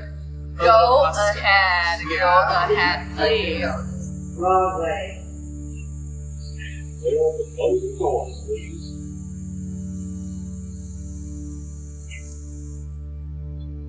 I love that one. They did like a thing.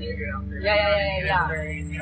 美妆会变得越来越多元化，大家对于不同审美的包容性也会越来越强。妆容本身就是对自身特征的一种凸显，所以人为什么不可以通过化妆来表达自己的个性？ We're good. I don't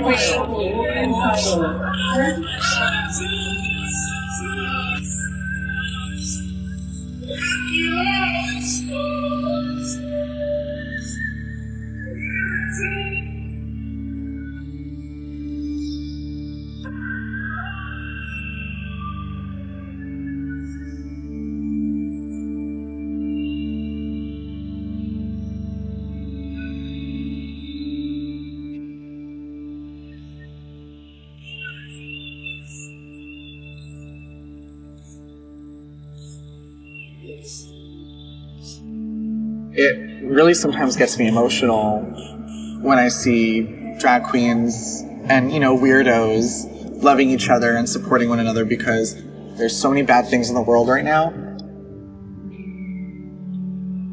but we still all love each other.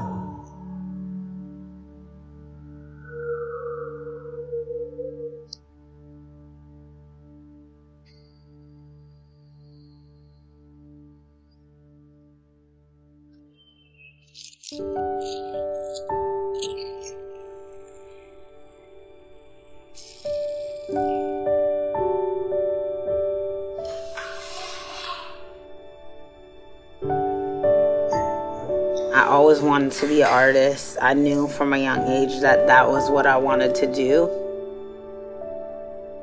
I think I'm pretty rebellious. I've been rebellious since I was young. I want them to say, damn, she looks crazy. A lot of the times I do look crazy and I don't really care. That's just me and that's how I always been. Like when people like turn their head and they see me, they're just like, ugh. I'm just like, yep, exactly. Raisa 是一个天生的反骨，也被称为是改变纽约地下美妆风潮的化妆师之一。Raisa 帮我们释放了没有勇气但想要去释放的那部分自我。这件事，没有几个人敢于真的去实现。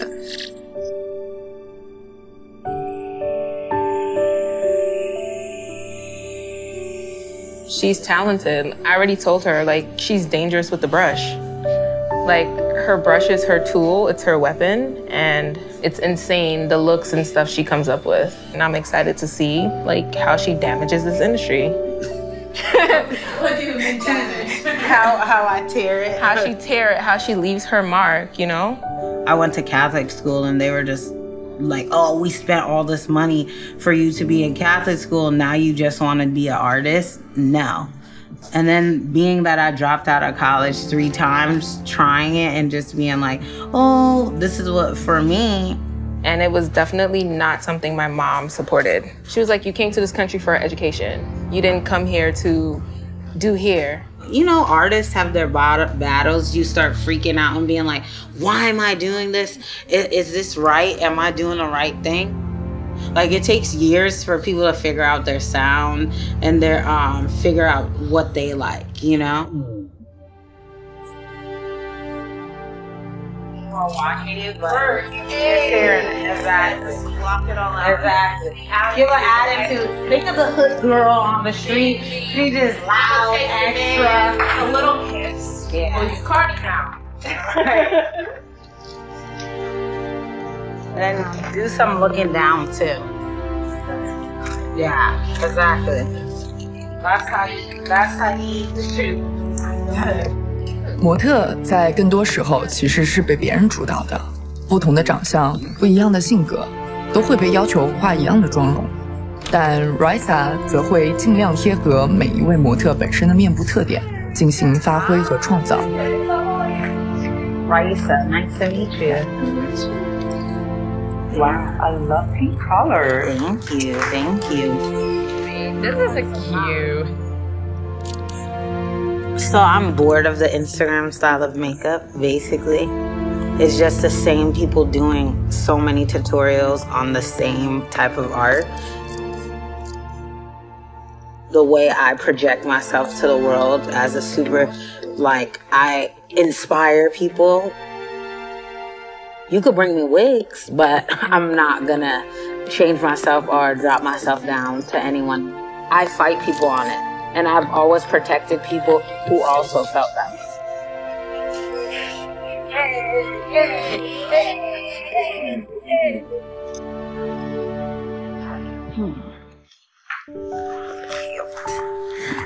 Especially being black, a black woman, I have to prove myself.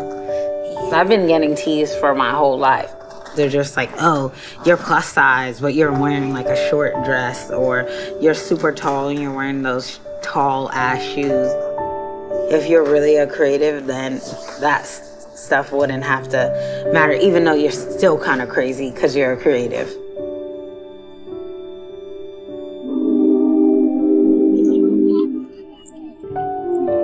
I think I like diversity. I love nature, anything alien, like the punks, the goths. St. Mark's Place. I like the faces in the city. I love color a lot. Like I could see a color or look in the sky and I'll see two colors together and I'll be like, oh, I gotta do a look that's like cotton candy mixed with sky blue. I feel like makeup as an enhancement can bring out the beauty in someone.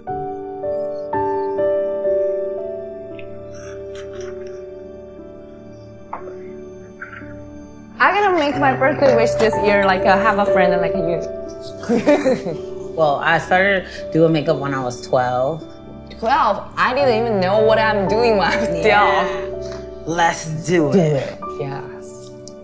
The industry is so like, you know, tactful and they just be like on the models and it's hard for them to speak up and that's why I use my platform to speak for models, especially like Black models. They get it the worst because a lot of the times the people don't know how to do their complexion and if your skin looks bad, it's just like everything is bad.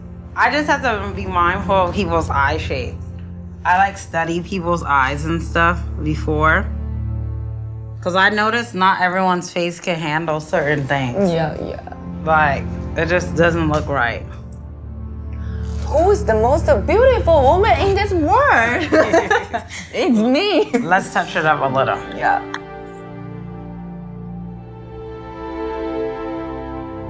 I love it. We cute. We are cute. Yeah, I'm ready to go out. And I'm so ready to go out. Right?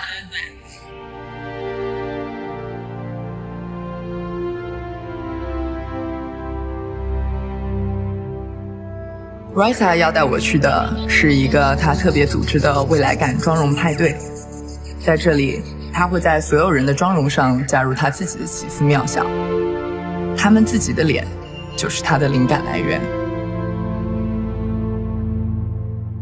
Creative makeup to me is anything that feels like freedom. I think it's about expression and not polishing ourselves for others. I think that's what the future is. Makeup helps me kind of like as an armor. I put on makeup, it just changes me and it makes me feel empowered, it makes me feel better. There are rules, but there are really no true rules. So it's just, who do you want to present to the world today? What part of you do you want to be today? Don't stop yourself. Yeah. If you're an artist, that's not something you really do. And the same thing with us as, you know, Black or non-Black people of color. Like, for that, that's just super extreme for our parents and our families. So I wanted to show that there's more of us in this world and there's a lot to give and we'll be here for a long time. It's a party and we're just gonna turn up.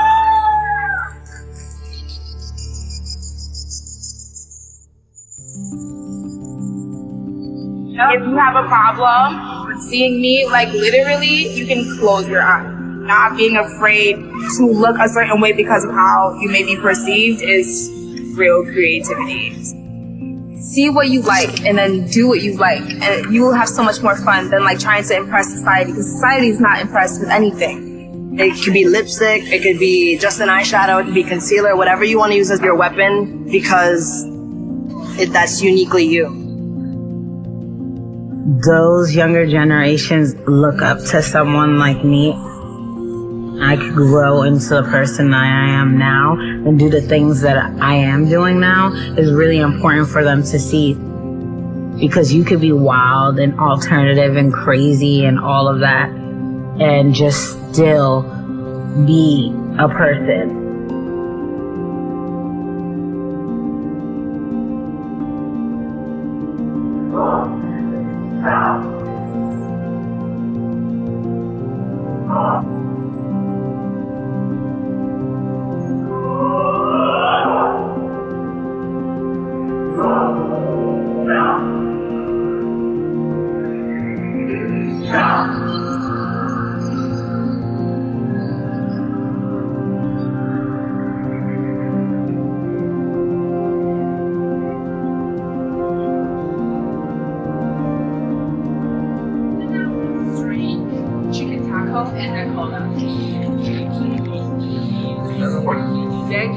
很多人都以为在洛杉矶，你可以毫无顾忌地当一个怪人，但我发现，这种怪也是要符合众人所推崇的审美的。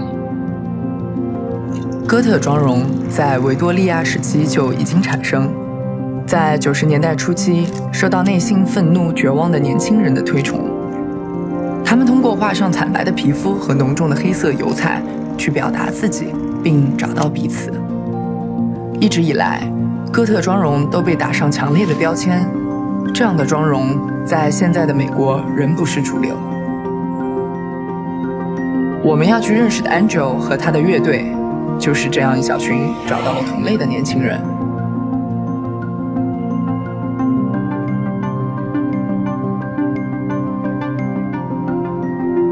I'm based out of Los Angeles.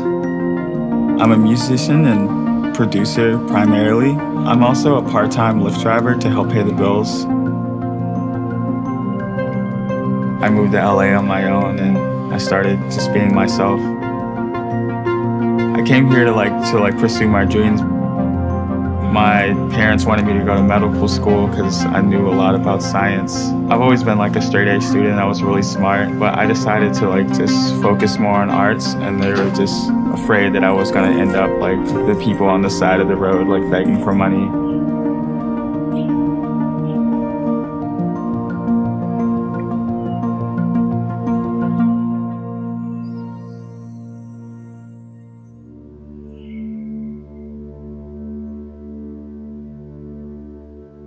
I don't wear the makeup I normally wear when I'm driving because I don't want to scare the passengers. But I'm not sure if this is something I want to do for the rest of my life.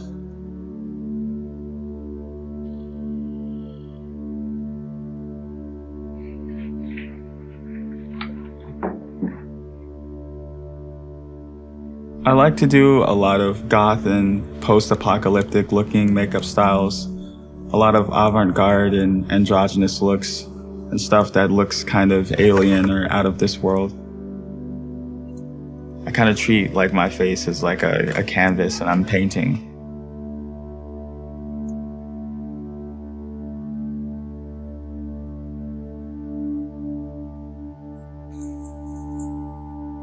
I had a lot of like animosity and anger in my heart like growing up just because I was like picked on and bullied so much.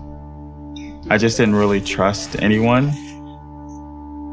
Growing up in Atlanta, I was probably the only one I knew like in person that was doing makeup like that. A lot of my friends back then were kind of like ashamed to be around me when I was like wearing makeup or like dressed different than everyone else. So I kind of felt isolated, like I didn't actually have any real friends.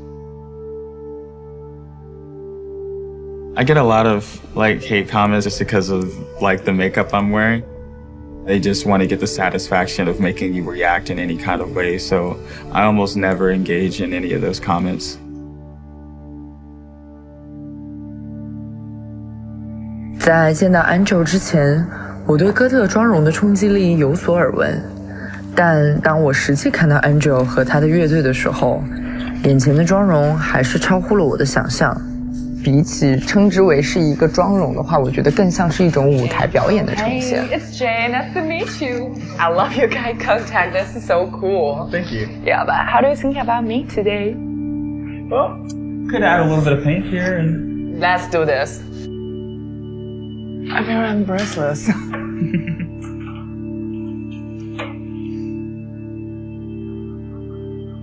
There you go. Now we're twins. Now we're twins. Wow, so cool. It's my first time to do the makeup like that. Oh, it's cool. It looks good on you. I know. Thank you.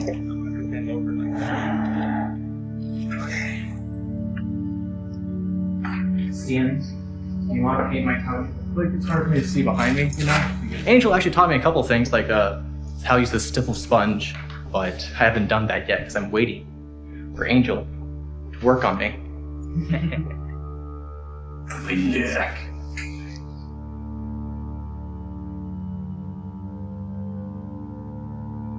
When I was 11, saw the dude Angel Nightmare. I saw one of his videos. I forgot which one it was, but I remember the topic. It was about bullying or something. which was I was going through since I was in 6th grade. I related so much. Not much of my friends supported me. Once beginning 6th grade started, I was only left with like about 5 friends. I tried not socializing. I was a bit scared. It was the only thing that really made me happy. Your hair's super long too. Oh my gosh. Yeah, they probably just made hair Right. You can make it, but at least you saw the snaps. So.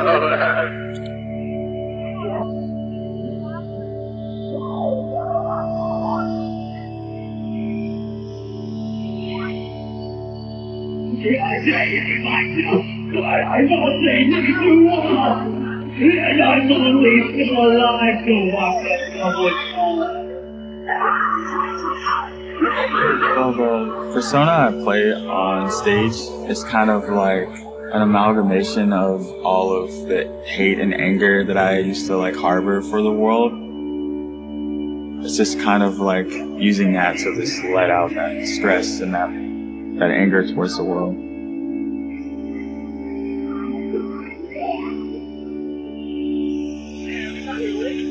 I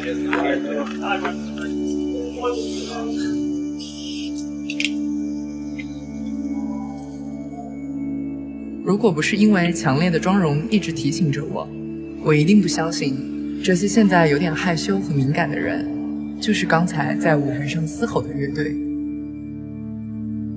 我们都不想回家 ，Angel 提议我们再去找个地方坐坐。Ever since I was like really little, my first memories are me just being like, man, I just want the world to be happy. I get a lot of messages, like people saying like, you know, it's like, thank you for just being yourself and being open and honest. Like you make me feel like I'm not alone in this world. And it really drives me to keep going. Cause like there's so many times I wanted to just give up on like art and music and just everything. No. Yeah. I have no one. Oh no. Oh. That was a bad one. I have no money, but that's because I keep buying music equipment. Exactly. It's like the people always judging the people just by the outlook. Like if you just put much makeup, they feel like you're negative, you're creepy, you're dramatic, but which is just not true. I want to know exactly what you guys are recording here because this Ralph's used to be 24/7 and there's a lot of weird people coming around here. And I just know this store used to be 24/7, and I just want to know if this is part of the problem or whatnot. I have no idea. You should investigate. Yeah, and we're just having fun. You're just trying to kill the vibe, so get out. To answer your question, Thank you, sir. Yes, if you ever wondered that. Exactly. People will go out of their way to try and like sometimes get you removed from where you're at because you don't look right. It's very, very powerful and freeing to just kind of embrace that and go, okay, I am a freak. And how about your guys' family? Like, are they supporting you? I don't know, I'm not. My family's fine with me the way I am, but they're also not really involved. My siblings, they like me, but they don't engage in anything that I do. Like my dad would be like, "Oh, why do you have to be so negative? Why do you have to look so dark?" But like, I'm exactly who you think I am all the time. I'm not all negative just because I want to put on a bunch of makeup. I'm not like evil or something. But I think makeup should be normalized for men in general, and people should be allowed to do more with stuff like that. When you dress like this, especially when you're younger, you do feel alone and you feel like you don't belong in this world. And a lot of people will go out of their way to make you feel like you don't belong in this world. I never would have thought any of this was possible in my life. I'm like happy with everything I have. I just feel like there's a higher level that I can reach. Hey, Angel, you're all right next.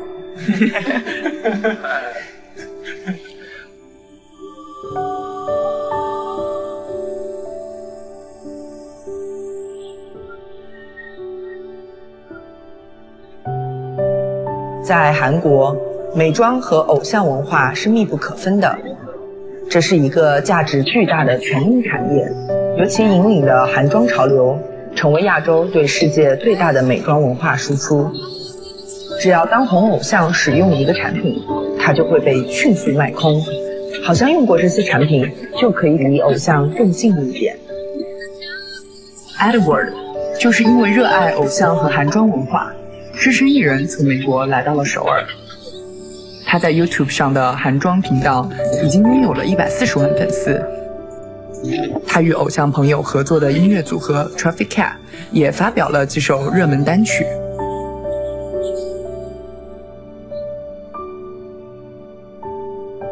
Whoa, welcome. Shop experience. Yeah, I know. I look so horrible now. You look great. I need help. That's weird. 안녕하세요. 그럼 네. 꽃미남 스타일이 좋아요? 상남자 스타일이 좋아요? 꽃미남. 저 요즘에 블러셔 많이 바르고. Oh my god, yes. This one right here, right there. I like that. Oh my god. He's so great.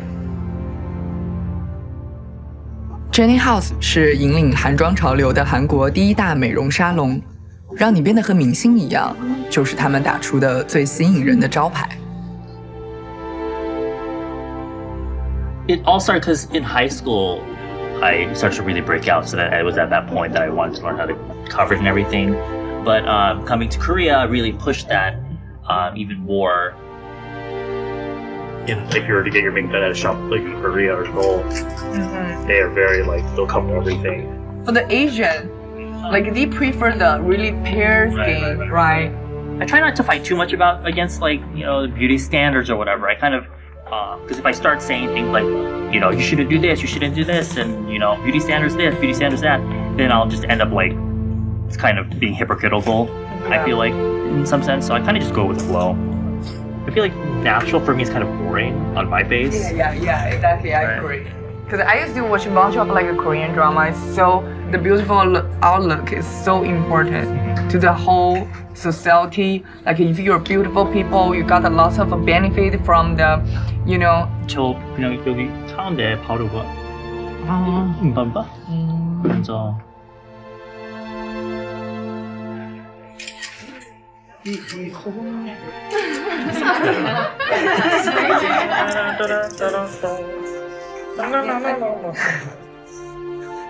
want to take a selfie? I can take a selfie for us if you want. Oh my god, yes. You can take one too, because I'm when you put makeup on, you gotta cover up to open up, I guess, because the way I see it is kind of if you're bare-faced, you're kind of hiding a lot of things. I feel when you have full makeup on, you're kind of a little bit more comfortable, so you're able to, Gee, I'm flawless. I'm from America though. I'm from California. I ended up here around 2012-ish. On a whim, it was really random, but then it did really well, so I quit my job and now I'm just doing YouTube in Korea. For my channel specifically, it's a mix of the K-beauty world and the K-idol world. Just having an interest in K-beauty, I was also really, really into K-pop, and so I would always be watching, TV shows and music shows with idols. Of course, especially when I was young, I was like, I want to live this life. But then, even when I met Aura, kind of normalized him to me as a human being, and sort of we're just regular people. That really turned me off to the idea of wanting to be an idol. 이게 아니고 마이크 여기 있잖아. 좀 더 섹시하게 해야 돼. 유난히 어떻게 섹시하게 해? 섹시하지 않은데? Music, I always just say it's a hobby. Yeah, I think I'm just be doing beauty for maybe ever. Because that's always been my passion. 중국 트렌드. 그죠? 누가 말해?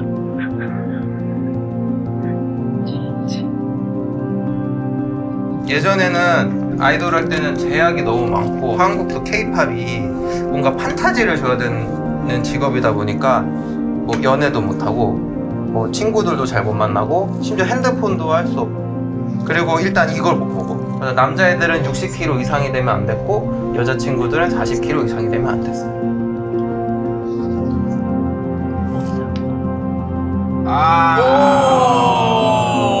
귀엽게 큐트보이. Today concept 큐트보이. I am Daft Punk. 맨날 비웃어. 그래서 해달라고 하면 또 안 해줘. I feel like you need to learn because I can't be there all the time. Before, makeup was only for girls, but now even just like basic stuff for guys is becoming more and more normal. People always judging. Yeah. But my friends still ask me the question is like, I mean, they're good on the TV. They're looking good on TV. But are you gonna really date some people, some guy who do the makeup? I feel like everybody got the power to feel like, oh, I feel I'm pretty with that. Right, like, yeah, you got your power to chase, like, you want to be a beautiful people. Right,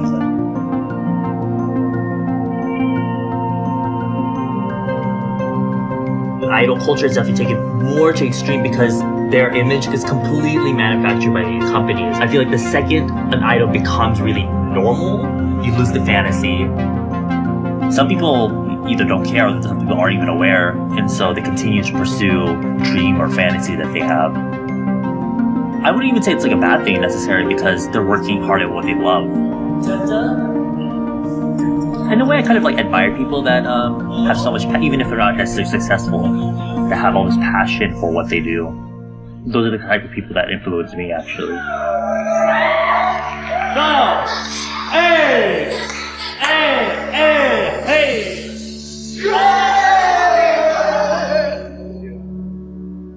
꼭 화장을 해야 된다, 안 해야 된다는 아닌데, 그러니까 자기가 뭔가 좀 오늘은 좀 뭔가 내가 나를 신경 쓰고 싶다라는 느낌이 들 때는 메이크업을 좀 이렇게 해줘도 이렇게 뭔가 나를 다른 느낌을 표현할 수가 있는데 본인이 하고 싶은 대로 하면 좋을 것 같아요.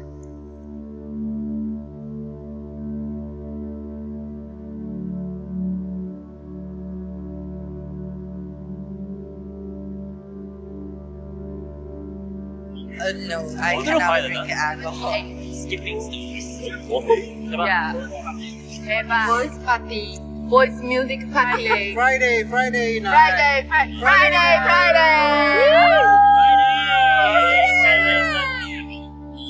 Since I knew you moved to here for a long time, what do you want to do still doing in the future? I mean, I feel like even because I started YouTube like 10 years ago, I kind of hit like a ceiling. So I feel like the next step would be to start my own business, I think. 목표는 이뤘어. Success? 나는 이뤘고. 근데 success는 그 사람마다 다르지 않나? 무조건 남들의 눈높이에 맞춰서 성공이 무조건 성공 아니야. 내가 느꼈을 때 만족하면 난 그게 행복이라고 생각하고. 그거를 좀 사람들이 알았으면 좋겠어. 진짜 행복을. 有些人觉得偶像文化是一件坏的事情，因为它把大家都变得一样，一样的发型，一样的妆容。但其实，当我们把偶像文化看成是一种本地固有文化的时候，未尝不会迸发出新的特色。每个人都会想要享受一下自己变成巨星的样子。作为年轻人 ，Edward 和他的朋友们对于梦想的执着和对生活的满足感，令我羡慕。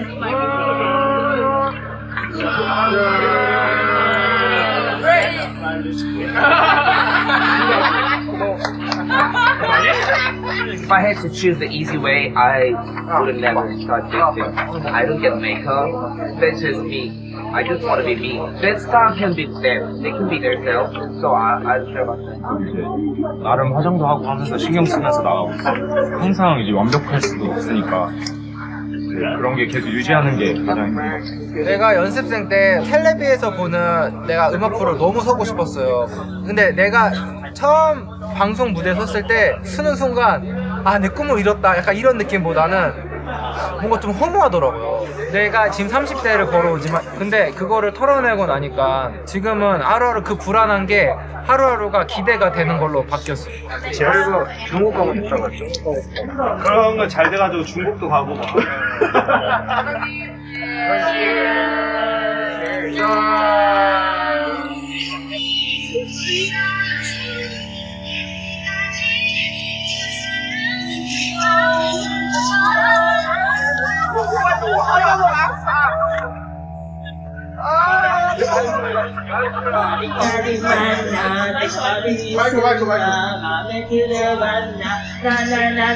I like you. Where's the mic? For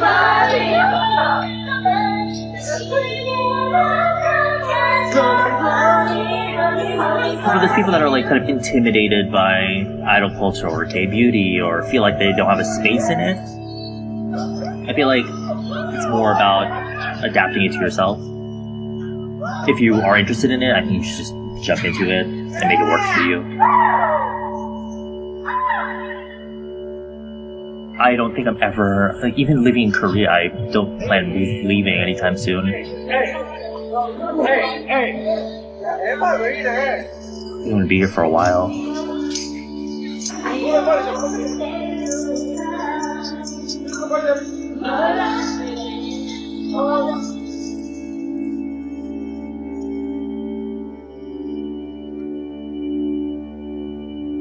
对我来说，之前关于印度的了解更多的来自于宝莱坞电影和电视新闻，但仅仅凭这些，并不能全面的去了解一个国家。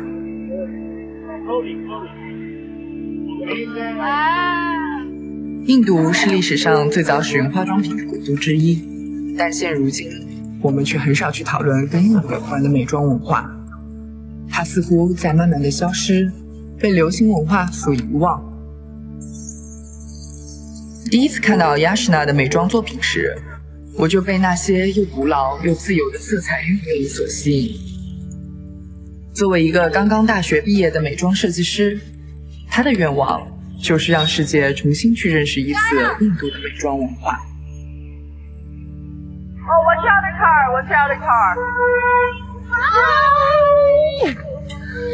Finally, finally see you. Oh my god, I'm so. Is it chaotic? Yeah. This is masala tea with ginger. Yes. And thyme. It's thyme. Sweet and sour and it's tangy. You know, when I come here, it's not even about buying things. It's just there's so much to look at. There's so many colors. The kind of people that you see here. Everyone has such a different taste. There's so many materials here to pick up and incorporate. I come here whenever, basically, I lack inspiration.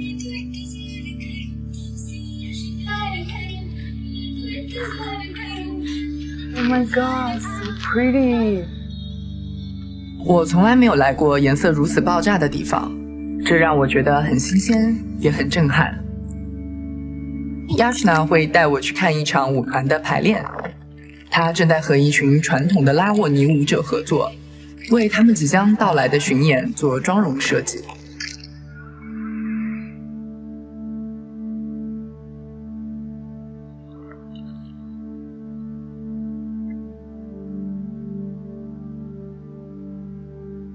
I've always grown up with a very strong Indian aesthetic in my family.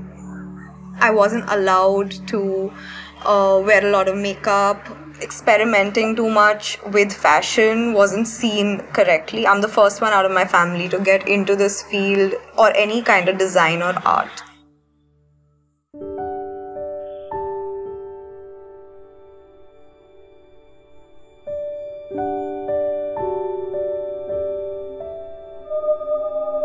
The reason I do this is because I really like creating visuals. I don't want the likes, I don't want the comments, I just want to put my art out there. To them, it's just, you know, she owns a lot of makeup, she wants likes on Instagram, but that's not how it is for me.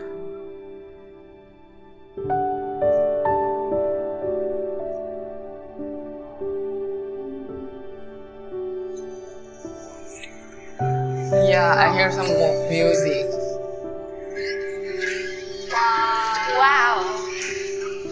Wow.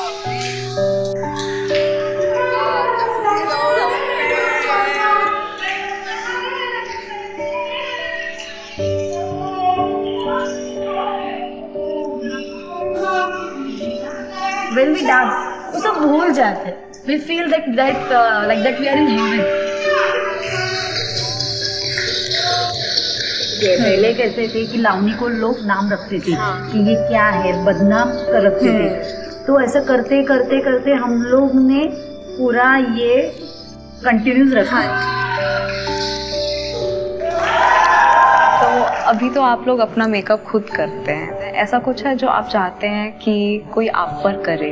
जो traditional होता है वही traditional, उसमें कुछ आप अलग करोगे setup करे और गाना मराठी हो तो वो दिखने में अच्छा नहीं लगता है। क्या होता है कि उसमें जो ट्रांसफॉर्मेशन जो होता है मेल टू फीमेल, सो हमें भी उसको बहुत संभाल के करना पड़ता है कि हम एक लड़की बन रहे हैं। बहुत संभाल के उसको अचीव करना पड़ता है। सेट होगा, मुझे बताइए मैं कैसे कर सकती हूँ। और ये स्टेज पे से दिखते हैं, इसके लिए ज्यादा करके ब्राइट कलर, क्योंकि इससे एक्सप्रेशन भी उठ के दिखते हैं।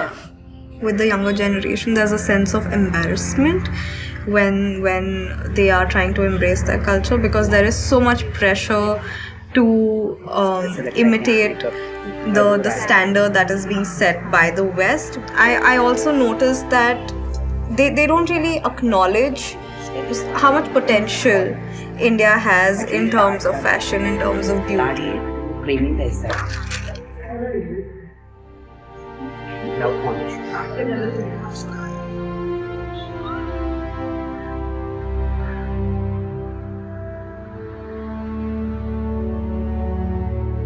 So I just want to do something bright, something that isn't with the colors that they traditionally use. They use reds and pinks a lot because they want to show femininity. So I want to take a color that's the opposite, and I want to add something to it because they focus on sharp features, and I want to make it soft and I want to make it bolder than it is. I love that this country that I live in has so much color and so much to offer. It took me quite a while to get to this point where I accepted my culture, and it's now that I'm learning about what this country has. It's now that I feel confident enough to wear it, and now that I feel more comfortable in it as well. Everybody's trying to find that middle ground because it's so important for our identities, where I'm from and what I've been taught all my life.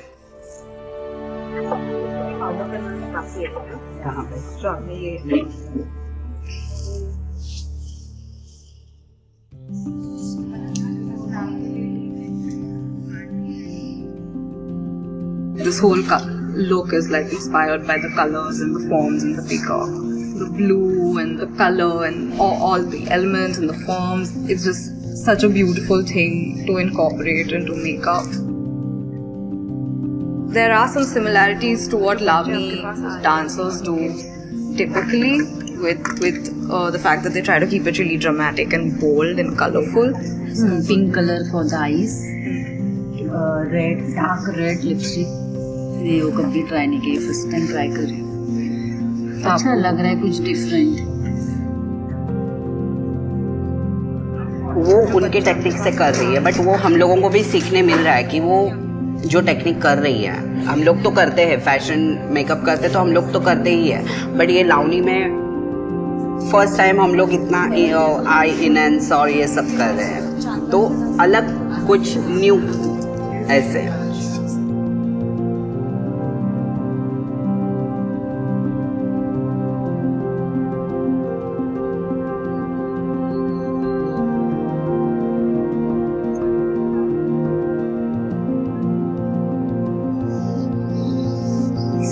我现在这个样子，我真是超激动，好吗 ？Hello, oh my god! Wow! Now you look like princess. It's wow! Like it's kind of so hard to describe like how I feel these differences between that day and then today. Everybody, I'm the Princess Jasmine tonight, and you guys are queen from the palace. They're so protective and proud of what they do. Like right now, to watch them do what they love, after me doing what I love with them, like my heart is full. I can't explain how excited I am. Hip hip, hooray! Hooray!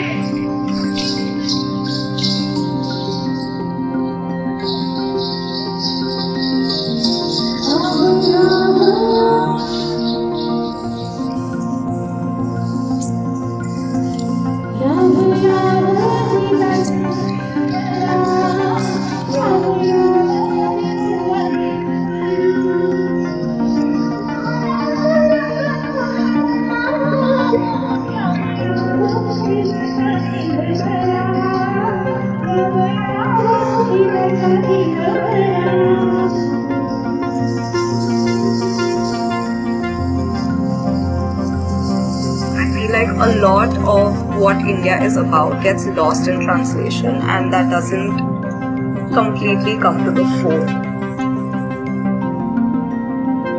Inside, we take a lot of pride in our culture. When people outside of India talk about it, we are fiercely protective about it.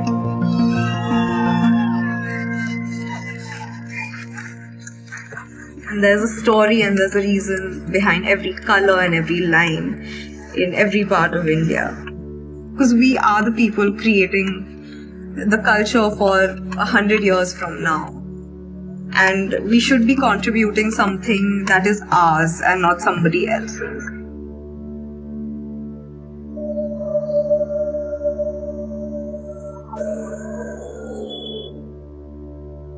随着时间和地点的更迭，美妆的概念在不断的被刷新与改变。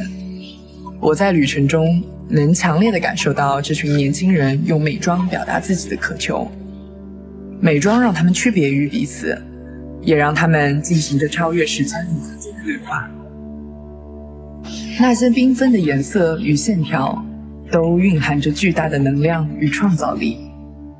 我们用颜色装点着外部的自我，但它同时也是我们内心的映射。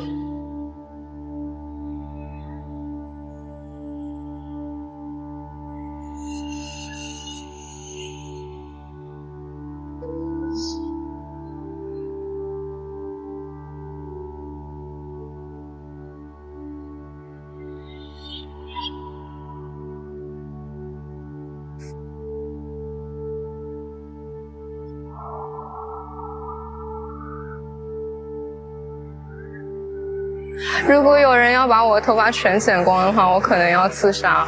为什么？因为我觉得头发对于女生来说真的是太重要了。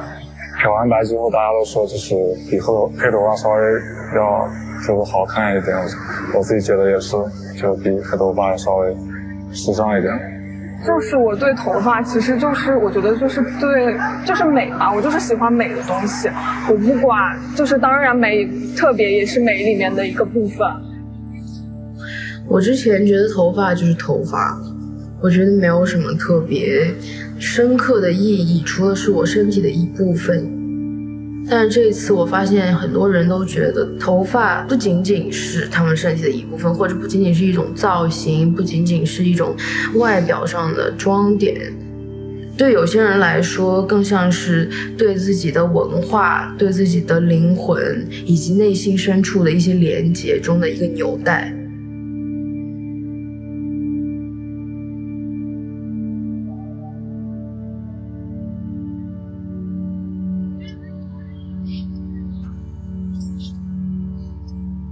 我也不知道我今天想弄什么，反正就想做一点点别的尝试。Joyce, I remember you braided yourself for Coachella. Yeah, too. I had like blonde hair, I had a bob cut. Yeah, it was and then great. I was literally sitting on the chair for like 5 hours. Oh, yeah. And then I went to Coachella for a weekend, and then I like took it off because it was like hurting my head so much. Yeah, it is. 其实睡觉还蛮不舒服，超级不舒服，就很不习惯这样。我和 Joyce 都在美国生活学习过，跨文化的体验让我们有了很多共同的话题。I remember it was like my first year in college, and when I came back to New York, I was sitting in the lobby, and then like 2 black girls literally came up to me and was like, hey, this is cultural appropriation, like you're Asian and you're having a black hairstyle. And that kind of freaks me out because I've never experienced things like that. But now, like after that incident, I wouldn't do something like that, I would say, in the future. But I mean, it's still like a really cool hairstyle, and it was never like my intention to like appropriate any of that culture. 就因为我是在上海长大的嘛，我到15岁然后才去国外，然后就觉得每一次回来这2年，就上海的变化都好大。有可能之前大家都很喜欢，就比如说像日韩啊或者是什么的，然后现在很多人也开始喜欢就欧美的风格。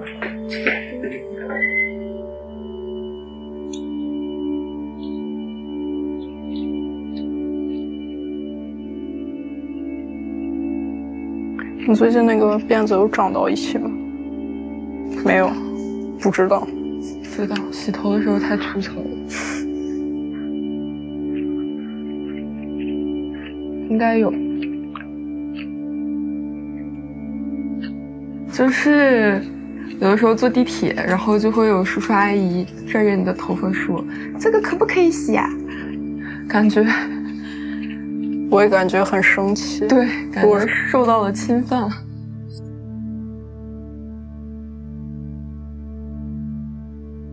哇，我觉得这个 idea 很棒，很新颖，而且都是这些东西集合在一起，特别吸引人。那一开始是为什么会选择去做 vintage 或者是做脏辫，然后最后又把它结合在一起了呢？我觉得就应该是喜欢吧，没有什么别的原因。喜欢。我是从初中开始就一直，因为当时听摇滚嘛。然后当时就是特别想做，但是初中高中学校嘛，就是很多限制。那你觉得你这个头发你会留多久？这个问题问的最多的应该是我妈。就像牙买加人，他们觉得他们崇尚狮子，就像狮子的毛，就是他们不想把这个剪掉，因为他觉得就是一种力量的象征吧。从牙买加出发，经由美国的流行文化市场发酵，牙买加独特的 Rastafari 哲学和雷鬼音乐已经输出到了世界各地，而脏辫便是这个文化中最重要的标识。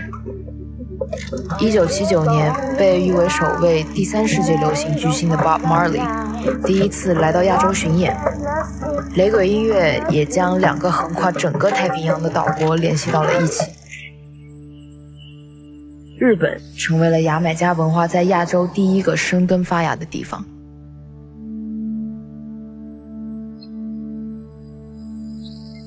I had like a long hairstyle before because I was a rock musician. But when I went to Jamaica, I met the Rasta culture. It's based on like live healthy, eat healthy, and think healthy, and always like dealing with your righteousness and truth.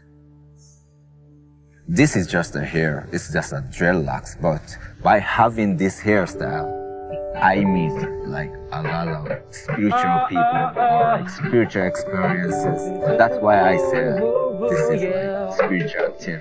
Police brutalization, police brutalization. Oh no!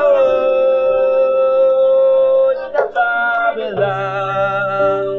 They're searching for the drugs, searching for weapons.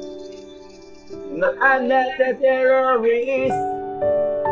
I am a peaceful Rasta man. Ba ba ba ba ba ba ba ba.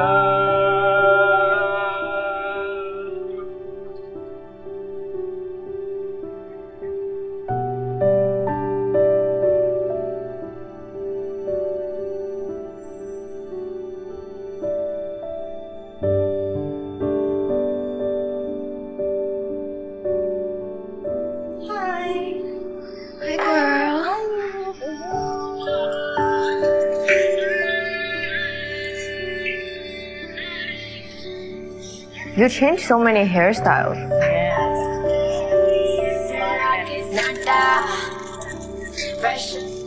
Sakura 从小在日本长大，搬到了东京，作为一个带着黑皮肤标签的模特，开始独立生活，让她更加想要去探索自己的文化身份。ちっ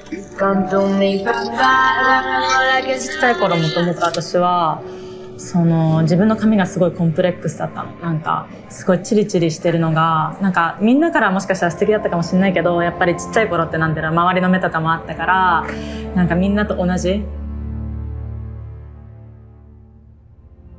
私3年前に東京に来たんだけど、とにかく一番いいのはもう出会いがいっぱいある。すごい出会いがいっぱいあるから、なんか割となんかそのまま、あと自分の個性をそのまま受け入れてもらえる気がするので、なんか東京は他のところよりも、なんかやっぱり元々いたところよりも、自分の需要があるっていうか、だからもうみんな本当髪型も自由だし、もうファッションも本当に息するように表現してるし、そこが好きなところ。いかがしますか？結構なんかここら辺が伸びてきたから直しますか？直そうかなって感じと、あと今伸ばすか切るか迷ってて。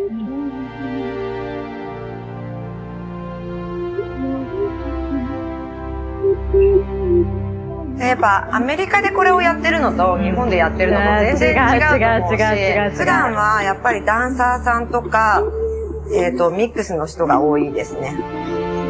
なんでかっていうと、日本だとやっぱりこういうヘアしてると仕事がなかなか OK な仕事が少なかったりとかするので、確かに結構やっぱり自分で環境を整えないとできないヘアスタイルではあります。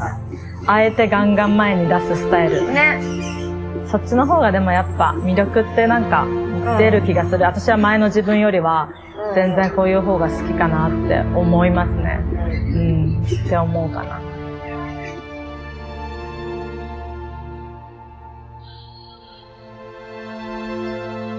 除了音乐和身份的象征，雷鬼舞也是牙买加文化中重要的组成部分。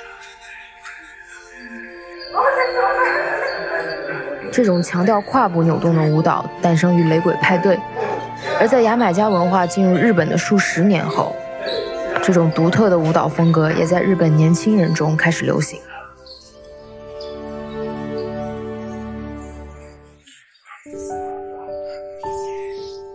10代の頃にアメリカの文化に興味を持って、NBA バスケットボールだとかラップだとかダンスだとかそういうものに興味を持って、その映像に映ってる人たちの洋服を真似して今こうなった、髪型も真似して自分はずっとヒップホップなんですけど、お兄ちゃんはレゲエダンスもやってて、でレゲエダンスでよくジャマイカに行ったりとか、ジャマイカの大会で優勝したりとか。ヒップホップのかっこよさは結構クールな感じでがかっこいいようなイメージがあって、ダンスホールってどっちかというとホットっていうかもうバイブスっていう感じでわーってエナジー出すような感じなので、単純にその自分たちのこういう髪型はなんていうんですかね、じゃあ日本だったらじゃあ例えばおみこしを担ぐときにおみこしの格好をしてるから担ぐときにテンションが上がるっていうのと同じで、じゃあアメリカのカルチャーであるダンスをやるからには日本人のヘアスタイルで髪の毛サラサラで鏡に対して踊ってる自分がかっこよく見えないから、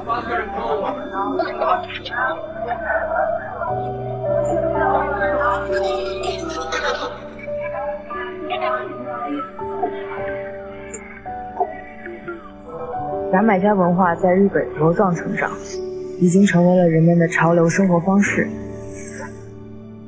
但是我想知道，在被流行文化消费之前，这个文化的根源是什么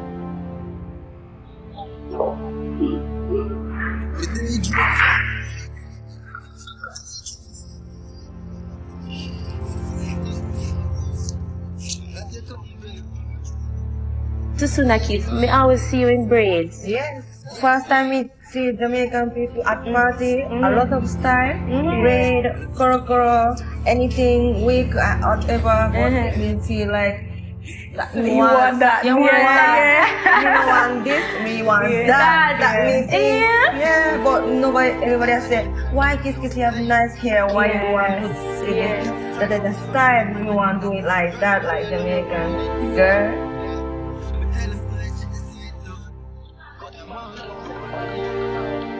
So we're doing the leg like this. 1, 2, 3, 4. Chest 5, down 6, and then we go 7. Pop it right there. There we go. Coming in. This is the sexy part. 7. It's really rare to see Asian girls do dancehall. Oh yeah. Always I dance in, people surprise, you know. I just try to get more culture in my body, soak it. So when I dance in, people can feel dancehall, I think. You know, this here is extension, but braids is a part of dancehall culture. Yeah, fashion, hairstyle, you know, this is a part of dancehall. We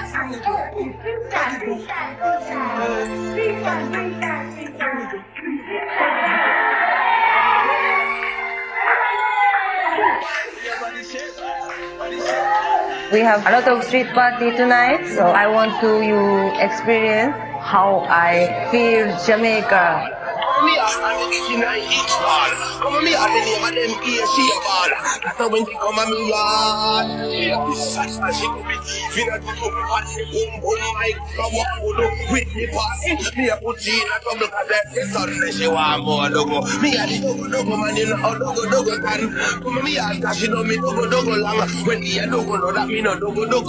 That's why me have to sing this dogo dogo sing.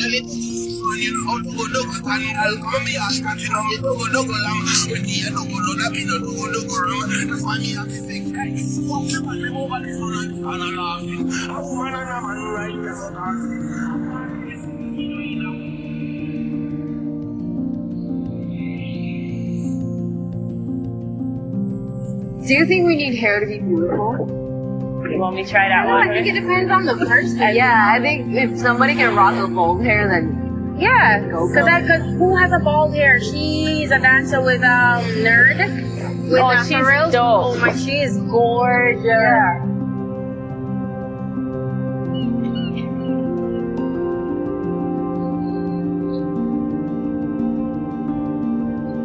This crazy documentary on women, how they alter their features. I think in China, where they have the tape on the brows to make their eyes not look monolid and like for it to look bigger. Oh yeah, of course. And like for the cheek and shaving down the nose, and it's wild. Yeah, it's the European beauty standard too. That's what it is. Yeah, if you see foreigners with like braids or locks or maybe afros, would you feel weird about it? It's strange, you know, because these hairstyles, they're not. Yes, they are hairstyles, but again, it's defining a people. Is it okay?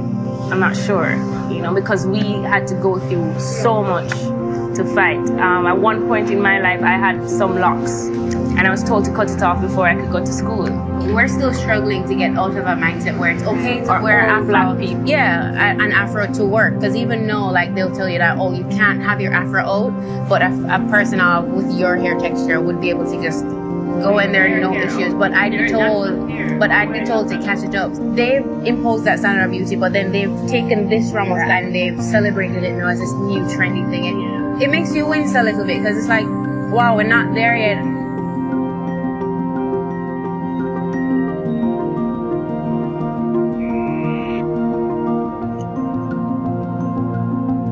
Hi, Katie. Hi. Hey, I'm Brioni. We had an appointment for today. So I've been living in China for almost the last 10 years. I opened the first hair salon for people of color in China.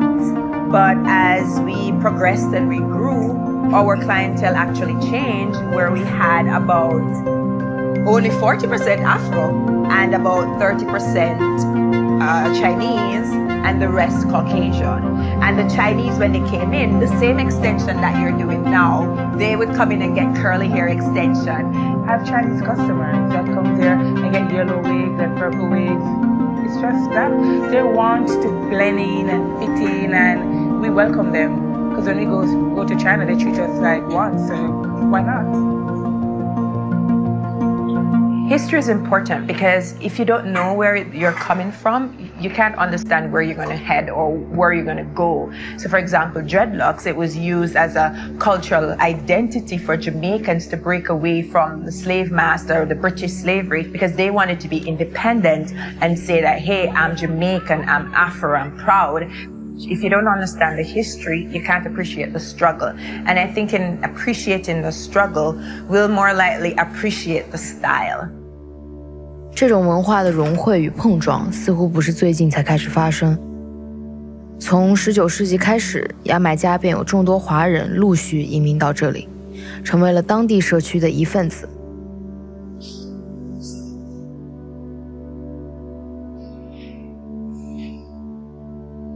Are also on the faces of the people passing by. As they say, shaking hands, saying, how do you do? They really saying I love you. Oh yeah. Hi. Greetings. Hey, how you doing? I'm good. Thank you. You that to know? Thank you. Yes, man. Bless up. Yeah, man. Yes, sir. Where are you from originally? Jamaica.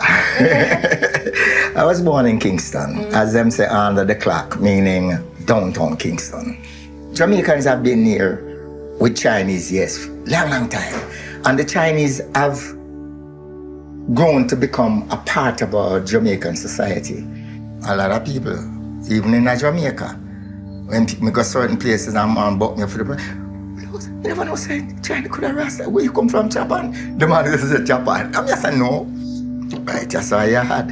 How long have you been having this hairstyle you're having? Little one, it's not a hairstyle. It is not a style. This is for sure people say, hey, me a Ras. And with the Rastafari comes certain amount of responsibility on my side to the wider public. 独立与反抗精神蕴藏在 Rasta 文化里，通过音乐、舞蹈和发型吸引着新时代的年轻人。现在的牙买加，不同的大陆的人们来到这个加勒比海的小岛，建立家园。不管是不是在这里出生，文化身份变成了人们相认的标识，代表着精神上的共同根源。Skunga. Aikang. Father, son. Wagwan. Wagwan, what's up? What's up? All good? Yeah, all good. Okay, ready to get your groove on? Okay. So this is more like our native music. Yeah, reggae. Yes. Let's sip on a reggae beat. I don't know how, but Lexi on a reggae beat. Lexi on a reggae beat. So, go listen now. What are vibes? Yeah, you have to hold a vibe. Feel it. Lexi. Hit it. I can love you more. Oh, baby, I'm so sure that you cannot run away from me. The music I make is simple. It's your message. It's not even the music per se. It's all about the message. Feel it from your soul that you're alone. Why you?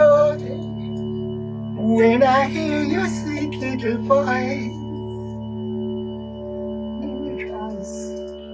make me feel like I'm in I do. I also think that having a message or having something to say in music is very important. Without it, it's just like a shell. Well said. On the table, I got my all cards on the table. Do you think you would be the same man if your locks are somehow cut or changed? Definitely not. If it wasn't for my locks, probably you wouldn't be here talking to me. I'd have been dead. But this keep me grounded. It can remind I every step. Say, yo, Aja, you say. Aja. Yeah. Say, get where I come from now? Yeah. You're in the middle of the earth. But I try. I try. Flying around my body, and I can't deny its existence on my position that I am standing. I have no more shit to say about all these fucked up rules. And I am so done.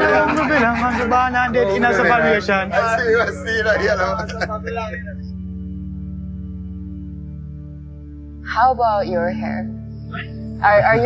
Is your hair naturally curly? Wow. His mother from Jamaica.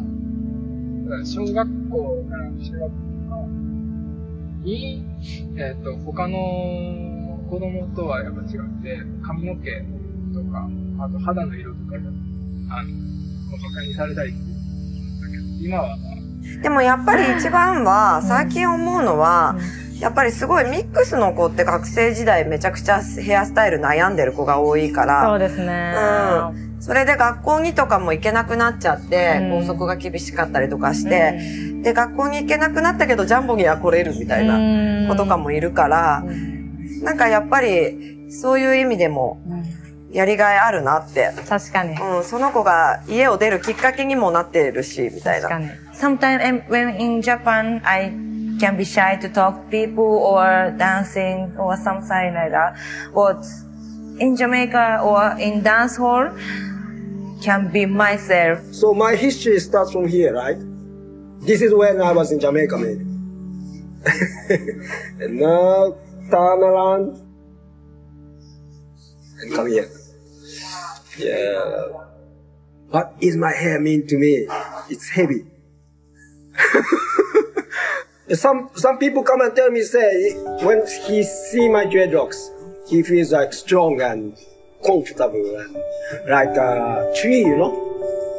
So I'll keep going to my maybe. Does China feel like some place that you could always go to, or is it like a home to you? Truthfully, I will always be a Jamaican. Yeah, so when me born and grow. I could have been born anywhere, but you put me here.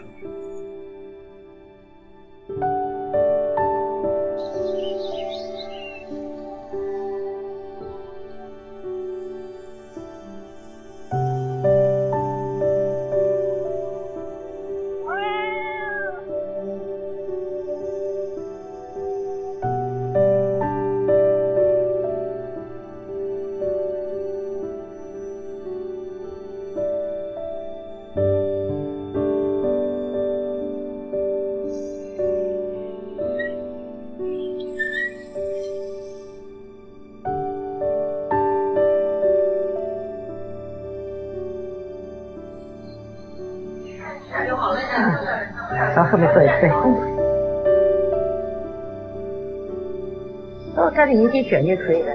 自然你好吧。阿姨，您做头发有多久了呀？37年了。那您是为什么很喜欢这份工作呀？人家不是有一句古话吗？削头削过头啊，对吧？头好看了，不好看了。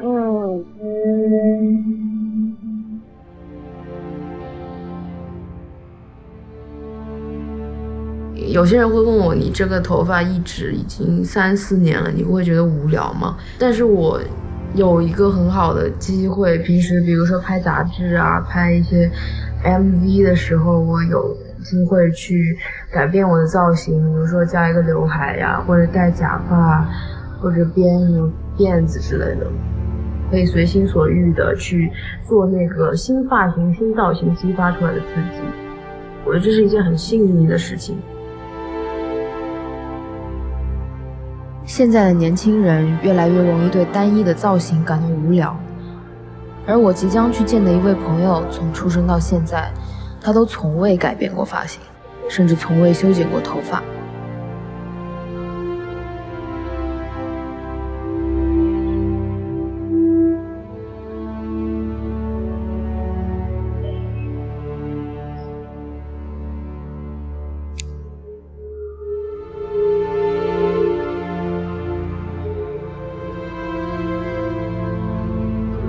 I'm a filmmaker by trade, you know, like that's what I studied. I feel like film is like academics for me, and then it's like music feels like it's more of like this, like spiritual exploration or whatever. You know, like just like some sort of exploration.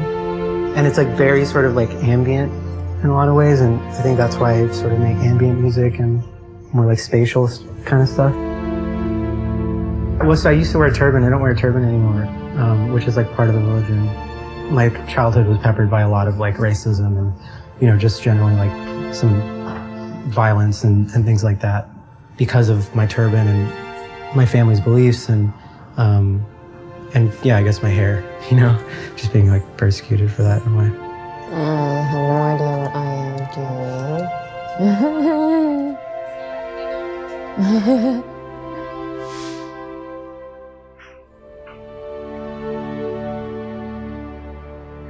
How important is hair to you?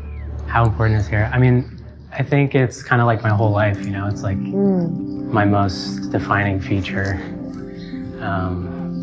Yeah. Your most defining feature, how come?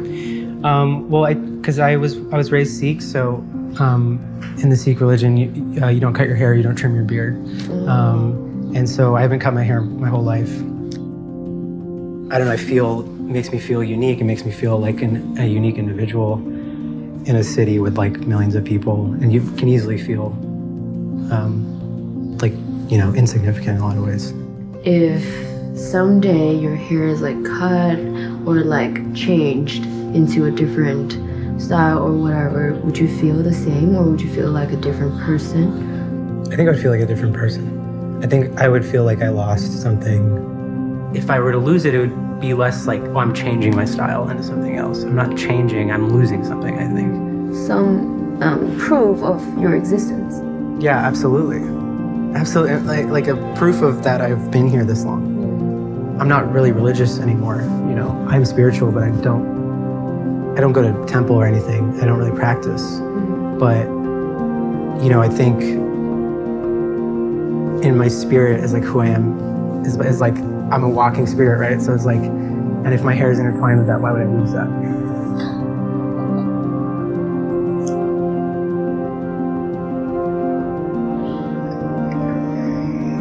Hi, and welcome to Crimson Whiskers. Lexi, hi. How are you? Good, how are you? Good. Hang out with kitties? Yeah, so happy. It's like, oh, so many of them. Mustang, pick up. He really doesn't look like a Mustang. No, not at all. He really doesn't. Some people will pick out clothes the night before, like pre-plan their outfits, whatever. But most people pick it out based on how they feel, or like what kind of day it is, or what's the weather, and how it's making you feel. So for me, like that also rolls into your hair. I hit alopecia literally the same exact year that I hit puberty. So my body was changing and I was developing, but then like also lost my hair. So it was this weird like transitional phase of like you're becoming a woman, but like the one thing that girls feel makes them a woman was taken from me all at the same time. So it was just a very awkward stage to be in, especially when you're trying to find yourself. So it was a struggle. My relationship with it now, I've accepted it for what it is, I guess. There isn't anything that I can do about it, you know? And the only thing that I can do is embrace it in all forms. I can show it, I can hide it, and I can do everything in between. And as long as I'm comfortable there, I feel okay. And this is the best I've ever felt about it. I mean, as a kid, I struggled. Like, if I could have made sure the world didn't know about my alopecia, I would have made sure. You want to see it? Yeah. Okay. You haven't seen the belt, have you? Or have you? I did. Just like I have. I know what's coming.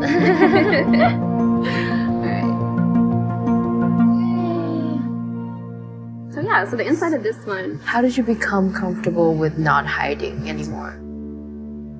I think I kind of felt like I was obligated to do it. It's funny because there's a lot of people with alopecia, but because it is what it is and because it affects women the way that it does, we always find these weird little ways of hiding it. So this is my bag of multiple personalities.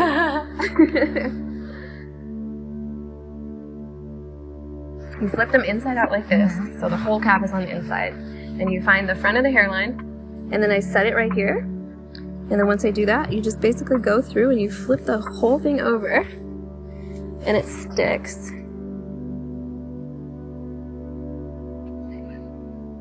And then, you might have to fight with it just a little bit. But, different girl. Yeah. So different. Yeah.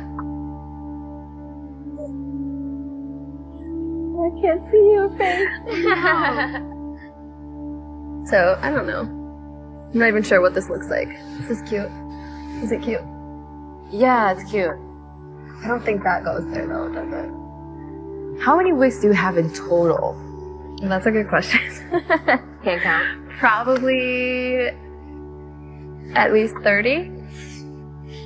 At least 30. I have an entire closet at home that's like, I mean, it's a wig closet. Like there's heads, like little mannequin heads and all these different little wigs on them. I have a wig closet equivalent to my shoe closet. We'll put it that way. Yeah. So much hair. Oh, we're not twins. You have so much more hair than me. Stop. It'll fall out. When do you feel the most comfortable with your hair? Probably when I don't have any on. Honestly, I think I feel the most free and like at ease and comfortable with who I am when I have nothing on, like no hair, no makeup, no nothing. 因为发型对一个人的整体造型是一个特别重要的直接的 statement。我觉得假发是把一个造型给整体点亮的一个捷径。假发不仅仅是它融入一个比较 normal 的审美标准的一种方法，假发能够给予一个人造型更多的可能性。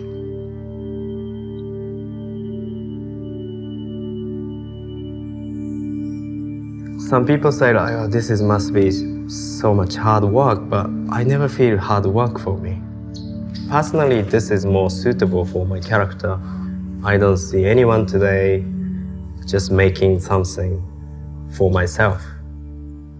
こういう風に作られたウィッグを初めて見たときに、やっぱりこれはなんかこう、絶対にこう、工場で作ったものっていうよりは、誰か一人がこう、すごく時間をかけて作ったようなウィッグに見えたんで、なんかそれがすごく感動して、こういう仕事をいつかしたいなって思って、そこから始まるきっかけになりました。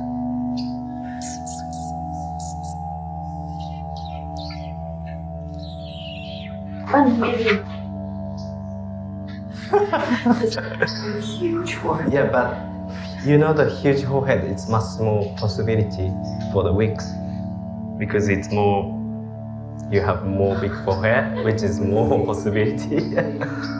So do you always have a straight hair? Yeah, I've been having the same hairstyle for like I think 3-4 years now. Okay, I what's think before? I'm a very persistent person. It's just because I'm really lazy. Like I feel like this is the easiest. I tried extension. And you're also a perfectionist, I think. Because Asian hair, when it's straight, it looks perfect. Oh, yeah. You're gonna get like a neat parting and everything. Everything is just easier, you know. Oh my god. Come in. So these are all my stock room for wig, and you can take a look like. Wow. I mean, you can try. The front is pretty different. Just pull back your hair. It's so easy, just... What? This is the front? I know, people always say like backwards. Wow. Yeah, it looks good actually. Very nice.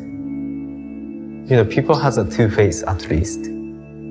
One in the social, one inside, you know. But the people want to have a more face, I think. You know, having makeup and then sometimes makeup takes time to change your character. But the hair is actually change your attitude and you can transform without any risk. So you can keep your beautiful hair as is and then you can just change like a hat. I find this concept is called persona. People has all different faces. 我其实特别喜欢人格面具这个概念。当你带着新的发型看向镜子的时候，你会觉得好像眼前的这个人还挺陌生的，但是我却能够自己在这个身体里能够驾驭这个灵魂。So we're gonna do Jessie, right? Yeah, or like that choreo. That choreo, okay. I think I've been always wanting to do drag. I remember distinctly when I was very young for Halloween. I think I was like 13 or something like that. I really wanted to dress up as like a video game character that was a female video game character for Halloween. And then I told my friends about it and they were like, people are gonna laugh at you. How do I feel? I feel amazing when I perform in drag. It's honestly, well, I love performance. That's one of my favorite parts about drag is that I get to do exactly what I want on stage. I definitely was not good in biology, but I know that hair is something that is an expression of multiple genes from both your parents. So for me, it's really special because I think of my hair as like wearing my mixture on top of my head because it reminds me of my mom's hair, and she's Black and Japanese, but also I could tell that it's been changed from my Mexican side as well. I think a wig really, like, I mean, obviously with the face and everything, it pulls a look together, but once that wig comes on, that's when you feel like the full fantasy, when I can like just switch that hair around and tousle that hair. I think it just adds like this extra level of performance. Definitely the one that I'm about to wear for y'all today. It encompasses a lot of different cultural references and inspirations. It's a geisha, but it's made with black hair. And when I was making it too, I thought about the artist Frida. This top ornament right here, that was given to me by my great auntie on my Japanese side. Now you do. My hair ornaments are also from China, but they're from Amazon. 8, 1, 2, 4, 3.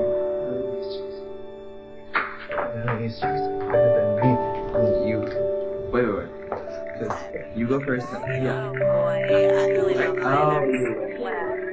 Hey, I don't care what music say. I don't need a stairway.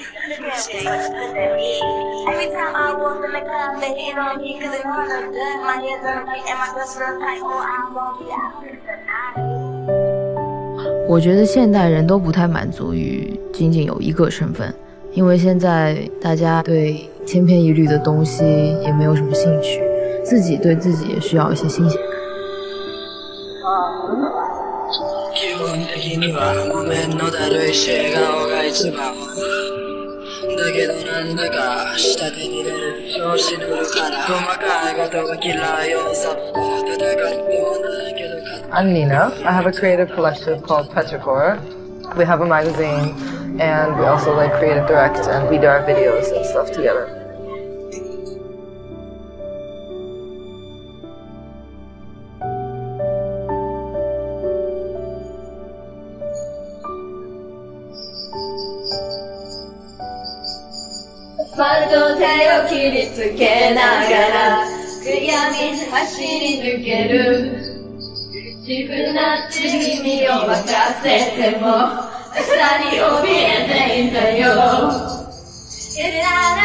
I like hanging out with my friends. It doesn't necessarily have to be going out, but karaoke is like kind of a huge thing here. It's fun sometimes, yes. It's like a good stress relief. I saw the music video and you were wearing a lot of different hairstyles. Yes. This was good. For that music video, we did 5 looks, 5 characters basically. So with every character, we needed to do like full different looks.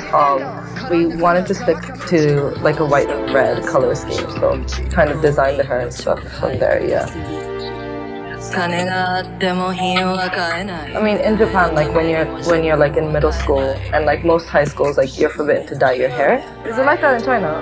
Yeah, I think the school policies are like the same. And not only we're forbidden to dye and curl, we're also forbidden to have longer hair than.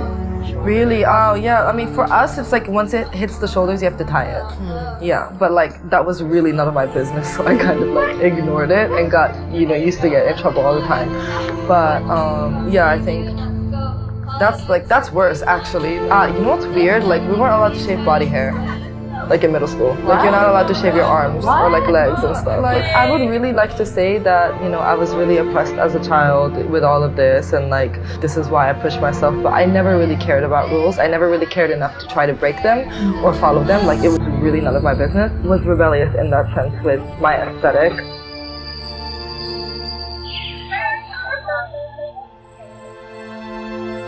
Not even just hair, like makeup, like everything just has a strong aesthetic. Well, even if it's all black, just kind of very like strong.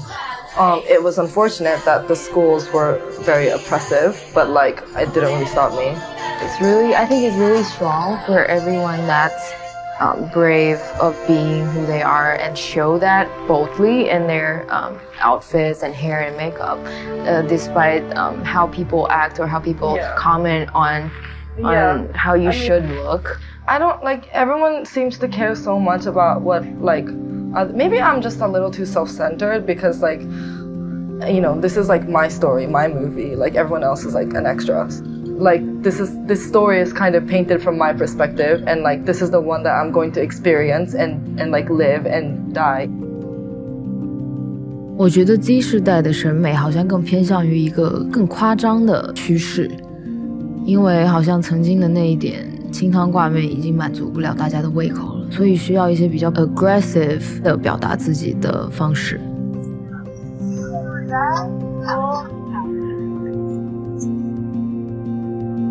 Did you want the house special or just the filet mignon? Hold on one second. Yeah, I feel like my style would stand out in Fontana, like compared to everyone like I've seen walking around, but I don't really go out much, so. I've been working at my parents' restaurant for probably 7 years. It's fun. It's nice, like, being able to be around my parents and family. Ryan, you want to go out, right? You want rice? Okay. Okay. You want rice? No thank you. Yeah, just Thank you. Must be busy. Yeah, we always busy because, you know, everybody has different schedule. Yes. Sometimes by the time I come home and everybody's in sleep. Yeah, you do. Yeah, definitely. You love stream, I know that. You like it? It's really good. When did you get to the States? 1975, you know, Vietnam. My dad decided to get out, but, you know, as a family, it's hard. And I have a chance to got on a small fishing boat, and then try to run away. So it's a very, very sad journey. It's very risky. Your chances of survival to make it to a place is less than 50%. I have another younger sister and younger brother. They weren't that lucky. The boat got capsized. My little sister drowned. My brother still have post-traumatic. Yeah, so we always dream about bad things. Yeah, so it wasn't easy. And here we are. Growing up, I always tell them, I want you guys to be best than me. I don't want you guys to be less than me, because when you are better than your parents, then you have better future than your parents. That's my hope for all my kids.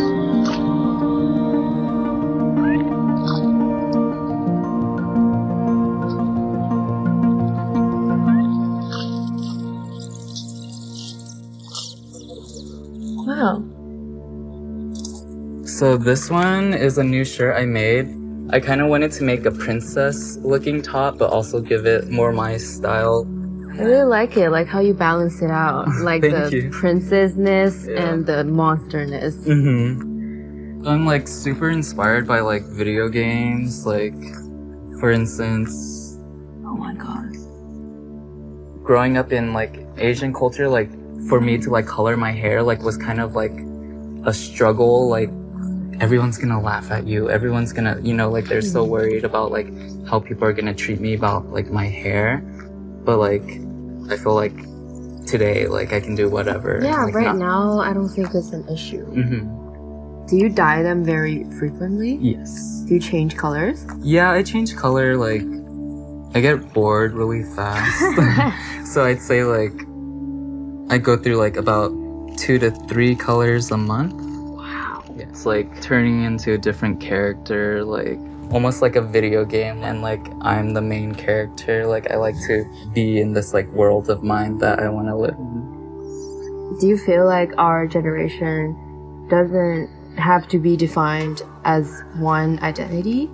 Yeah, definitely. Like I feel like with my parents' generation, ever since I can remember, they've been working at the restaurant. But like nowadays, so many people like do so many different things. A lot of people are becoming more open to like possibility. Yeah. Transformation is beautiful. So people are not afraid to be transformed something else in a different kind of human being. This It gives a lot more possibilities to one person's look. People want to have a more face, I think. Like it's a big part of you, you know, and it kind of also you can't really re-dye it every day like you can with makeup or clothes. So it kind of like becomes a part of your body. Yes. Like I mean it is, but like your hair is very like how you decorate it is like it does a lot to do with your everyday look. Yes. So yes. I think probably really satisfying to other little girls who maybe wanted to be models or like never got to figure out who they were, you know, and I was finally that person in the media with alopecia to be a face and a voice for that. To me, my hair means a lot to me because I think of my hair as like wearing my mixture on top of my head because it reminds me of my mom's hair and she's Black and Japanese. Not only makes you feel beautiful, but it also makes you feel like I'm actually reconnecting with my heritage as well.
这是我第一次来柏林，在旅途的开始，一切都是新鲜的。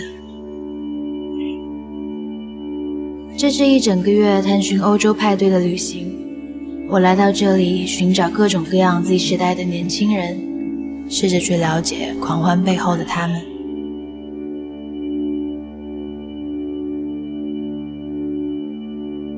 关于派对的旅行，自然要从柏林开始。这里被称为派对之都。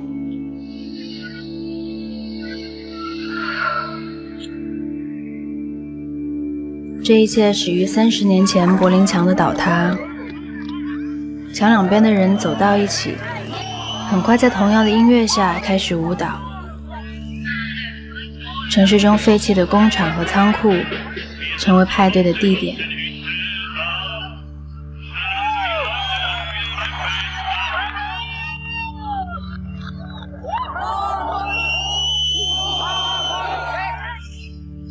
音乐、艺术、文化也从这些无主之地肆意生长了出来。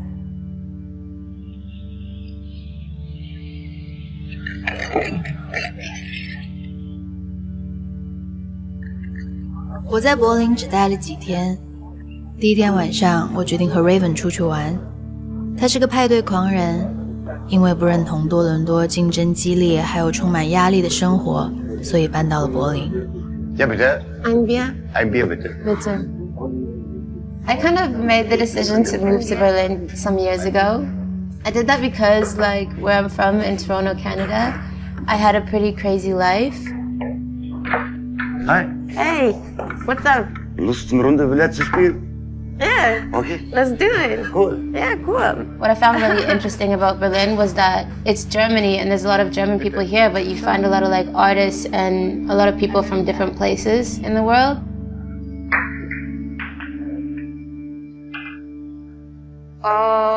Okay. Oh my God, I'm getting my ass beat. What?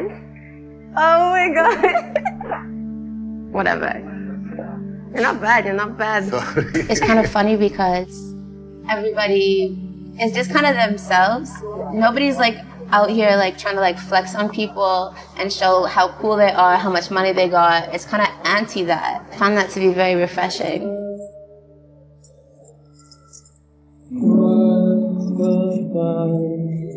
I feel like our society pressures people our age so much to like success. Like that's like everything. And like not living up to that is like something I'm having a struggle with.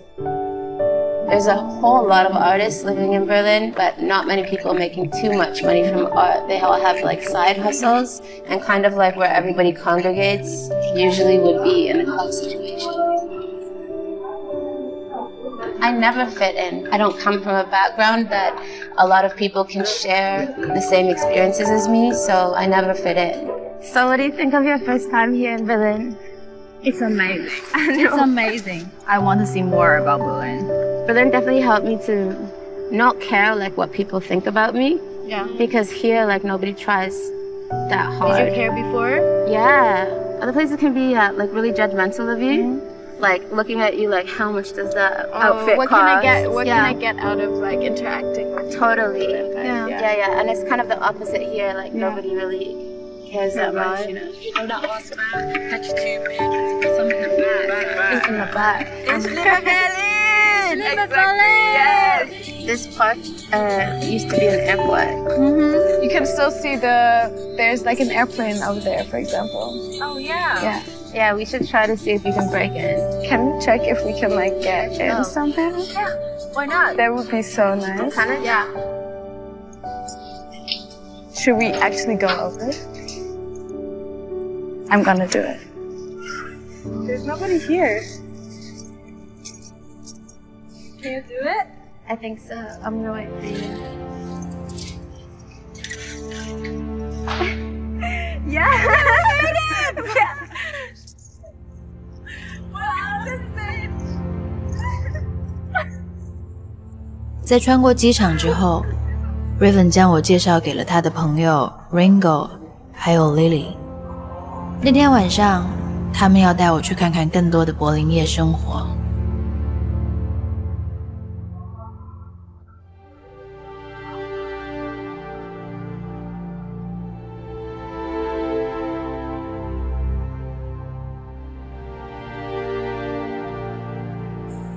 这些柏林的新朋友都是自由职业者，很难用单一的工作去定义他们的身份。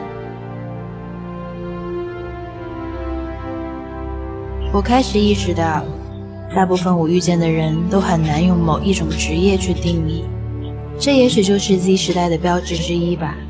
他们不再依靠一份稳定的工作去维系生活，而是通过从事各种各样的事情去为自己营造享受生活的空间。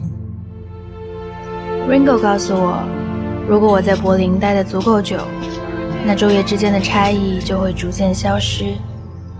他说，在柏林随时都有派对，但参加派对的最佳时间其实是星期天的中午。I feel very at home here, and I like, well, the openness. You feel motivated to do creative stuff without the purpose of like success. Like London is very like competition. People are very motivated in that way. I really rarely like going out in London because it is super stressful often, at least to me. You have this good balance in Berlin of things not being too expensive, and it is rather easy financially speaking to survive.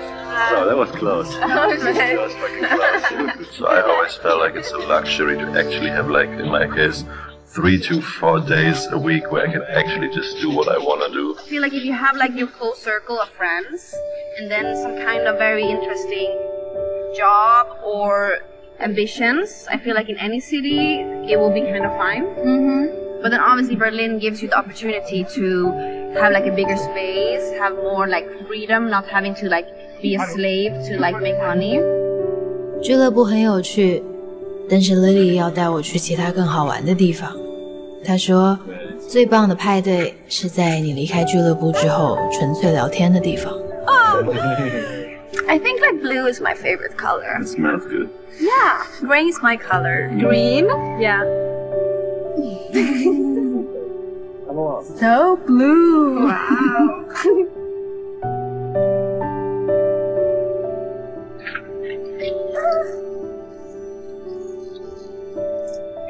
Dum, dum, dum, dum. Wow.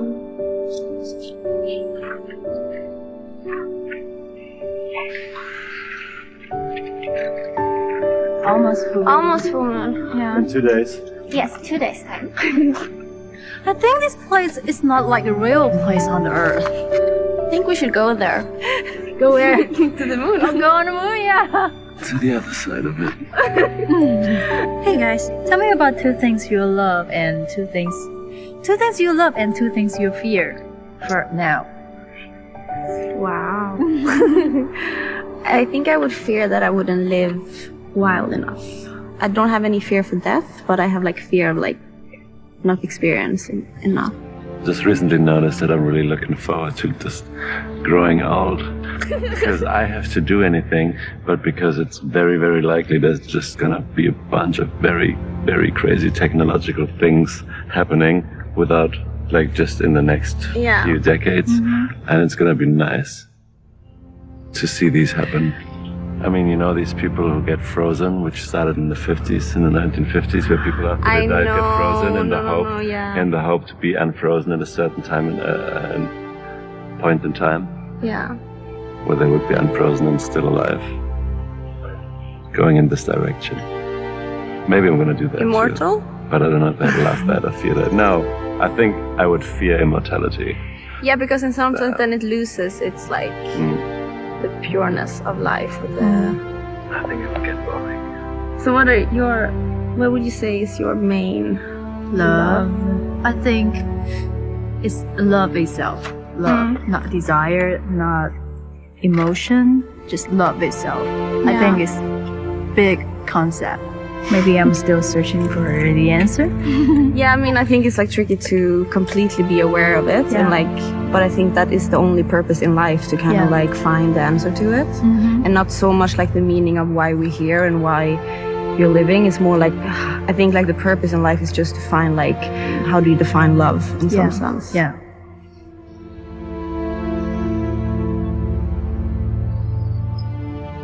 所有的这些想法，所有的蓝色颜料，在我北京的生活当中都不太常见，但在柏林，你可以随心所欲做奇怪的事情，表达自己的想法，把自己的皮肤涂成蓝色，或者是你想要的任何颜色。当我看着月亮的时候，感到它很熟悉，但却是那么的遥远。柏林也是如此，它激发了我强烈的好奇心，让我想去体验更多的派对，去见到不同的人们。这也是为什么我和他们聚在一起的原因。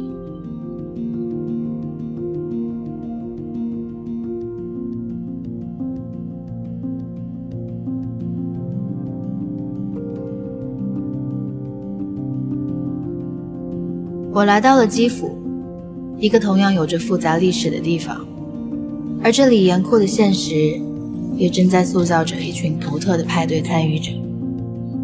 6年前，这里爆发了一场战争，永远改变了乌克兰人的身份认同。在这个国家的某些地区，直到现在，战火仍然在燃烧。可是很少有人知道，这里的派对聚集了一批在战乱中用音乐和设计还有艺术表达自己的年轻人。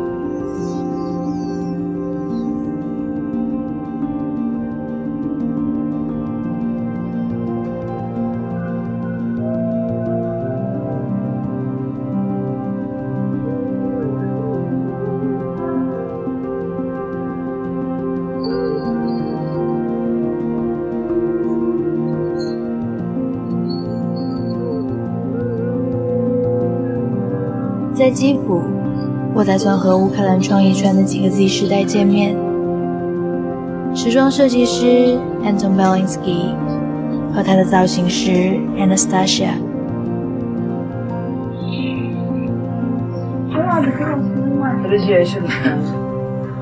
他们邀请我去他们的工作室，那里有一个烧烤派对。So we got some more stuff. Look at this.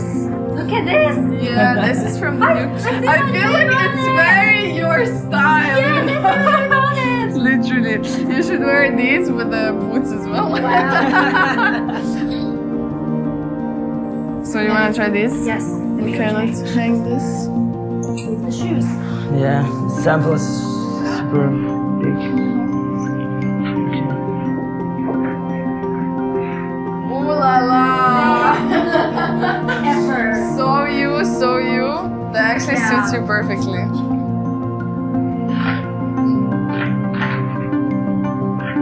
What kind of meat do you want to eat? Actually, do you eat everything? No, I eat meat. Eat meat? Yeah. Do you eat all the meat? Yes, I eat meat. I thought you asked me what kind of food is it.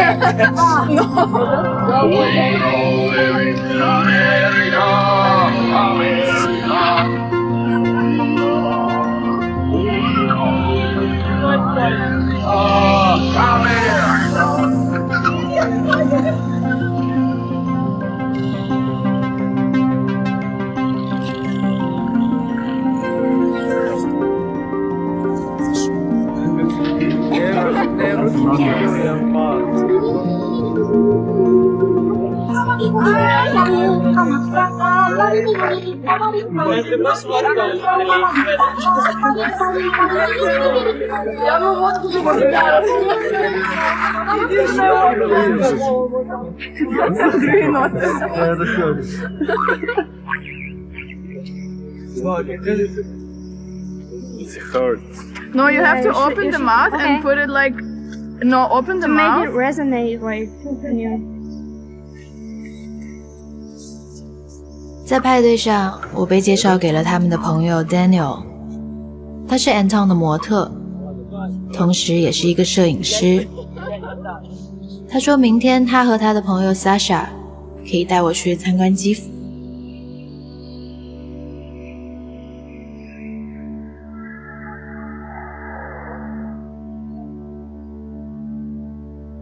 Но ужасно то, что до сих пор мы понимаем, что на Донбассе идут войны. Мы все надеемся, что это как можно быстрее закончится. И вот сейчас у нас новый президент, и мы все надеемся, что это поменяется. Что это происходит, и мы этого как бы не чувствуем. Мы здесь отдыхаем, проводим время хорошо, и нам кажется, что все классно, но люди на самом деле умирают там, и мы хотим, чтобы это уже закончилось поскорее. Sasha 是篆字家、纹身艺术家，也是 Anton 的模特。他像我那些在柏林新认识的朋友一样，难以用职业去定义。他现在在基辅的艺术界相当的活跃。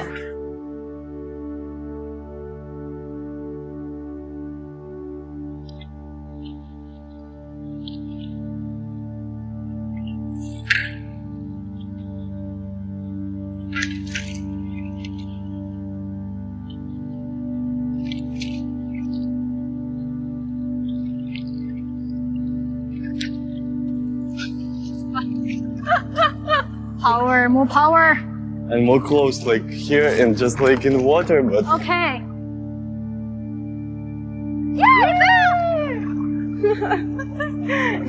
Good job. Daniel 告诉我，7年前他和姐姐决定离开战火纷飞的家乡，搬到基辅。Все мои братья, у меня многодетная семья. Water is super cool. Yeah. 7 детей, я 7-й. Ну кто какими путями.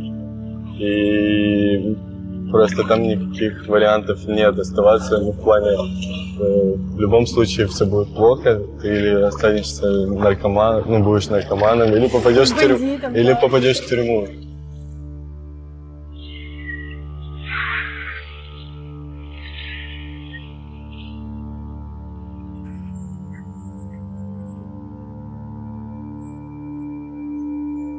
It's my ex-girlfriend.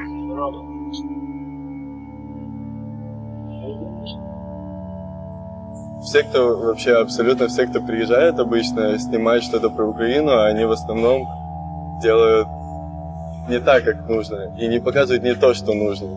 Типа они хотят выставить ее в другом свете, а на самом деле, если задуматься, то столько талантливых людей, которым не хватает толчка какого-то.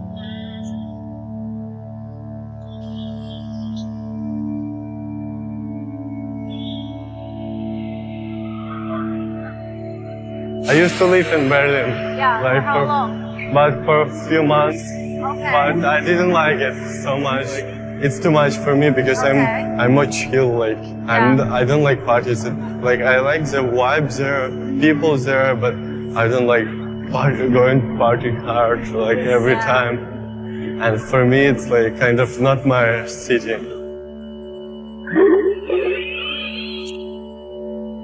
Занимаюсь фотографией. Делаю документальную фотографию о Украине, о людях здесь. Типа пытаюсь показать их не с точки зрения бедности, а просто как о людях, у которых есть, у которых был жизненный опыт, на которых отпечаталась типа жизнь. Сплоченности людей — это не бедная страна. В плане вообще всего это не бедная страна. Тут каждый имеет свою историю и каждый сильный по-своему. Are you shy or are you wild? I don't know actually. I'm just trying to chill. I'm just thinking about skateboard. Sad, how sad.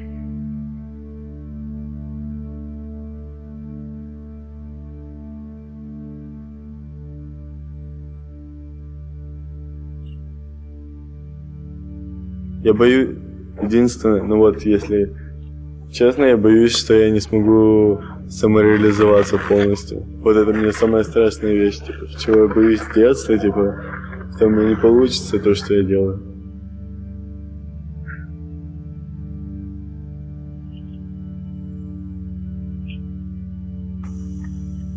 Город Никополь, Днепропетровская область. Да. Типа все дети с детства они привыкли зарабатывать деньги, типа, разными путями. А наебали тоже играть? Ну и это было нормально, ходить на кладбище с друзьями, собирать еду, и ты потом приносишь домой, и потом месяц можешь есть, типа ты можешь есть кучу сладкого, потому что там оставляют много конфет, печенья. Разные вообще штуки там оставляют. Мы даже с другом как-то 200 гривен кто-то оставил. Например, для бомжей там прикольно там оставляют типа водку 50 грамм. Или что-то такое. Ну тут же рано, тут да. Не, когда этого существовало, а сейчас...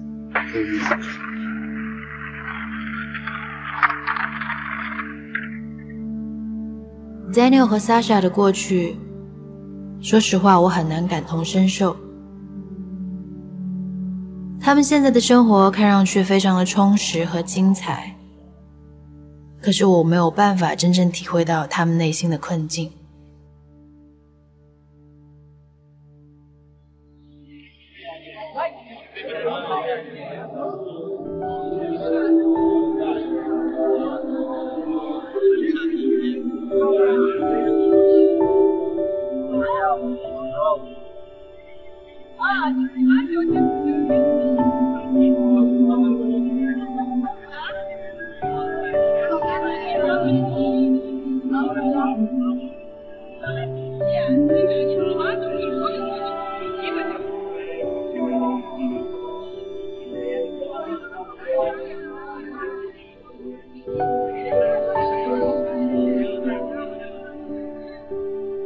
在基辅的最后一个晚上，安汤带我去了他的梦想派对。这是一辆载满他最喜欢的人的巴士。当巴士在城市当中到处穿行，我们也跳了一整个晚上的舞。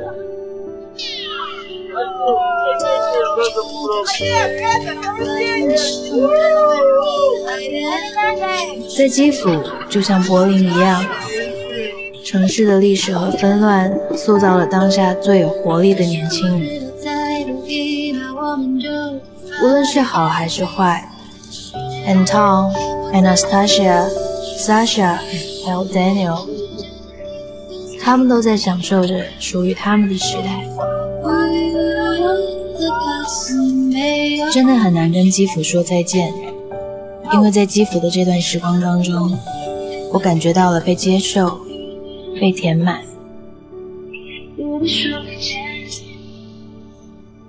哪怕只是一个瞬间，这也许就是基辅人要去派对的原因吧。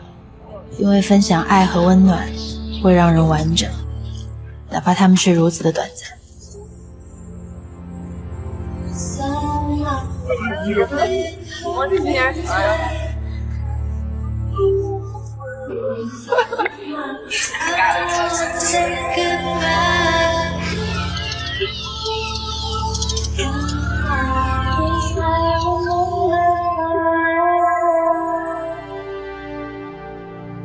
We can move where we want, no jurisdiction.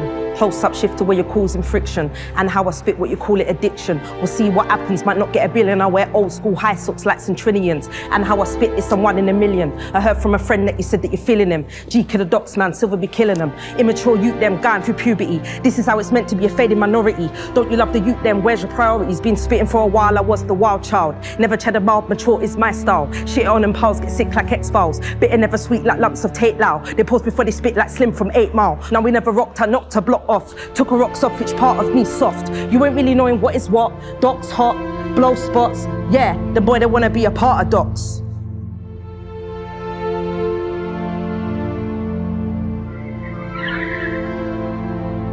For me, grime is like the music, the beats, like when you think about the Wiley sound. There was a point where I was in the rave just watching people like Wiley and Dizzy Rascal. And I wasn't even old enough to be in there. I shouldn't even have been in there. And I would be watching them from the crowd. And this is before I really started taking like my spitting and rapping really seriously. And I'd be looking at them like really excited, thinking I'm going to do that one day.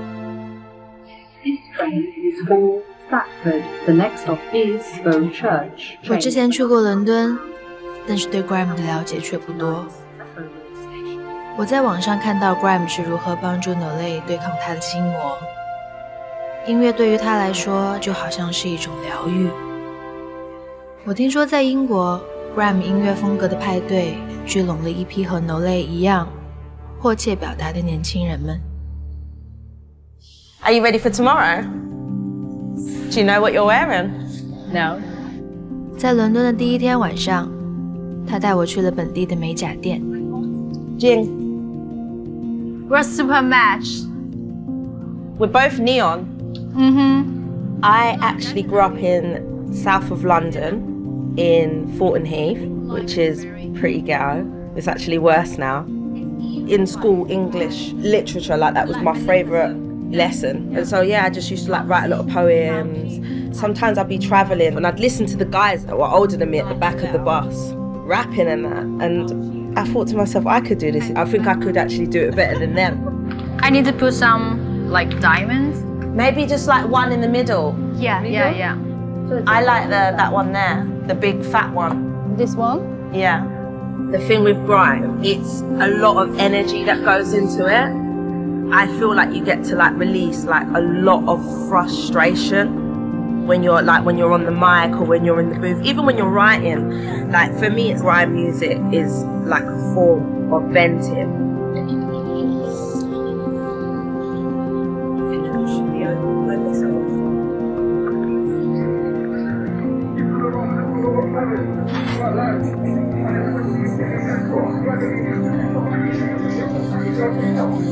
Move when we want no jurisdiction. Pulse up, shift to where your horse's fiction. And how I spit when you call it addiction. See what happens if I don't get a bill and I wear old school high from fancy 20s. That new school, you shut the act up. Don't make me do so. Y'all better not chipmunk eyes. Quick and bust, eat them back, eat them scut. Our radio is quite integral for grime. It's like a place where you can hone your skills. That early first gen grime generation, they felt the need to make their own beats, their own radio stations, and their own raves and events. Just that whole DIY ethic. And 很多人觉得 grime 最大的特色是140 BPM 的节奏速率、接音还有快嘴，但 Nole 告诉我 grime 最重要的其实是个人情感的表达。他的歌词都来自于自己的经历和感受，他将最脆弱的一面写进音乐里。曾经遭受男友家暴的折磨，依靠抗抑郁药度过的那些年，甚至一度的无家可归。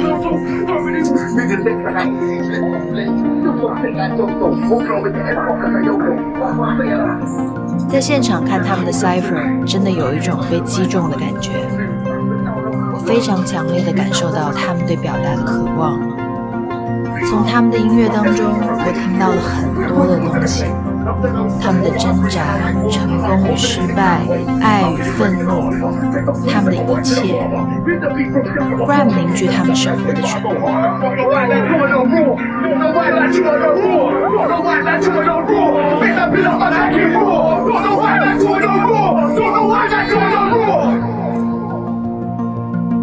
Yeah, music's in our family, definitely. Runs in the blood. Hey! Still. Rare Khan's the youngest. I'm Emperor, the middle. And you got Astro, oldest. You know what I mean? We're not these rich people you're seeing all the time. We haven't had it all, you know, so it's not always about the money as well. Some people can have money, you can still go through shit. Obviously you've got background stuff and you've got to pay your rent, it's obvious, but you know, just be making music as much as you can. As much as you can.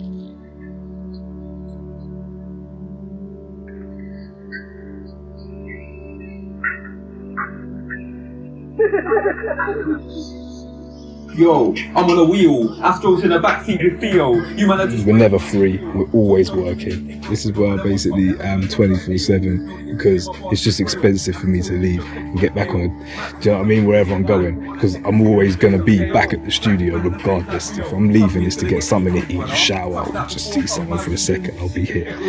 So yeah, that's why I'm here all the time. That's why I sleep here, man. There's nowhere else I can be. I feel tired.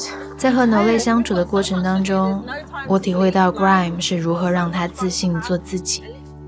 我相信这种力量可以感染非常多的人，当然也包括我。有的时候，我在他身上好像看见了我自己。今天我打算试一下 grime， 和他一起做首歌。Hi, how you doing? How you doing, Morpheus? Nice to see you. This is Jing.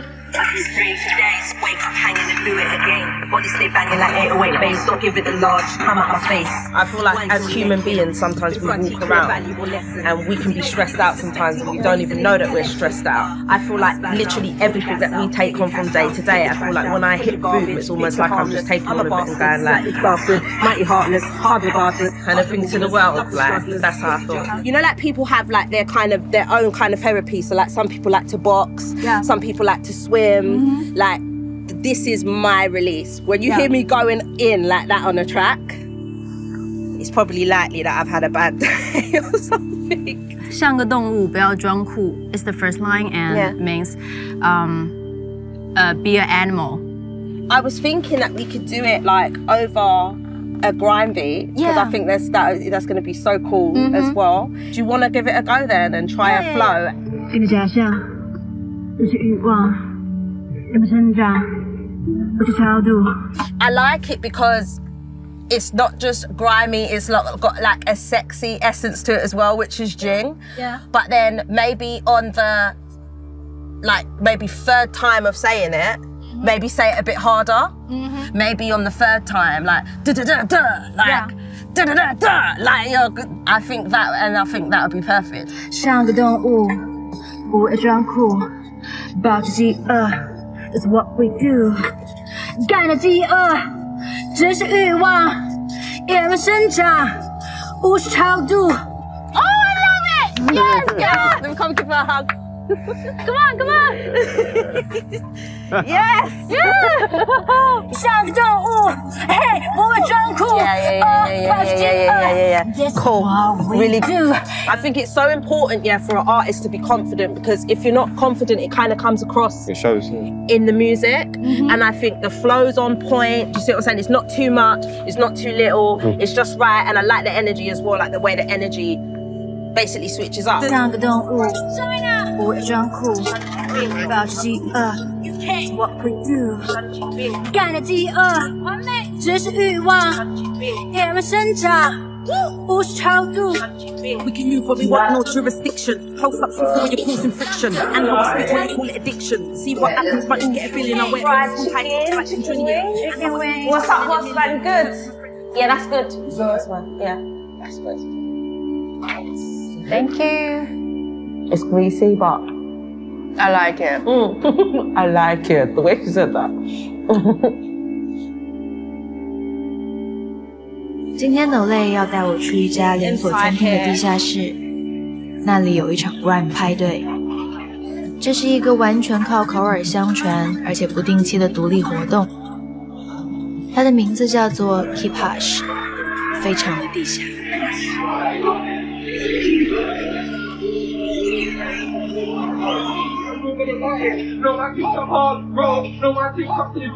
No Lay 告诉我，所有热爱 grime 的伦敦 MC 都会带着自己的作品如约而至，跃跃欲试，场面将会非常的生猛，让我做好准备。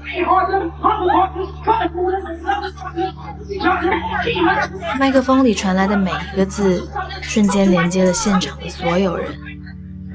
大家在这里都找到了共同的归属。Hold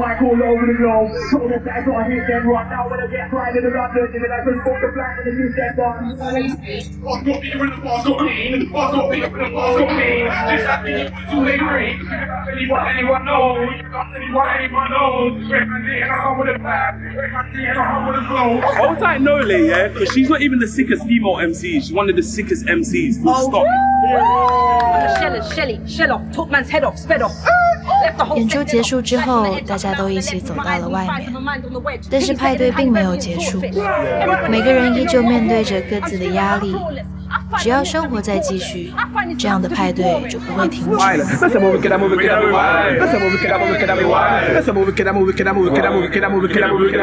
Wanna know why my name's Young Raylan? It's not cause my first name's Raylan, cause I got a lot of powers like Raylan. It's not long before I detonate bang. Not the same way you're from a separate strand. Red kinds it and I come with a plan. Red kinds it and I come with the flows. 这场 Grime Ray， 这场派对，成为了抒发心中压力的出口。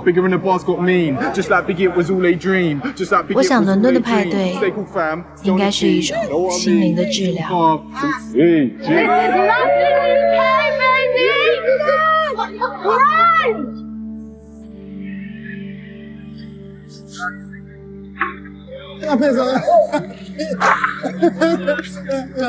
Раз, два, три.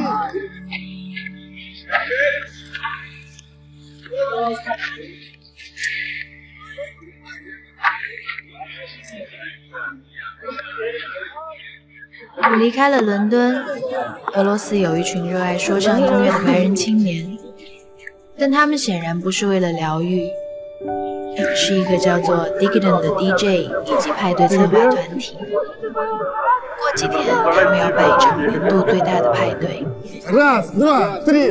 Раз, два, три. Теперь вдвоем. Раз, два, три.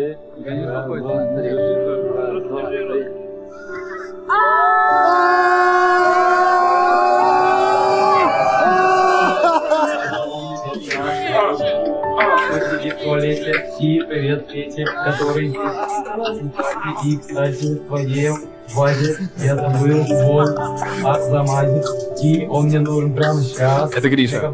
Сипинсил. Это я, Манусик. Оджисан. Манусик, Оджисан. Я Петя, микс-мастер Путима.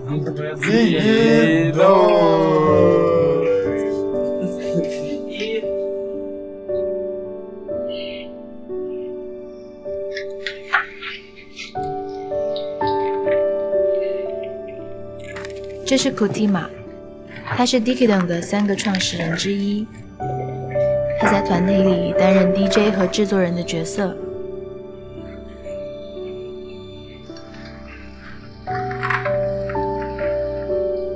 Так, Петя, конечно, заедай колочку.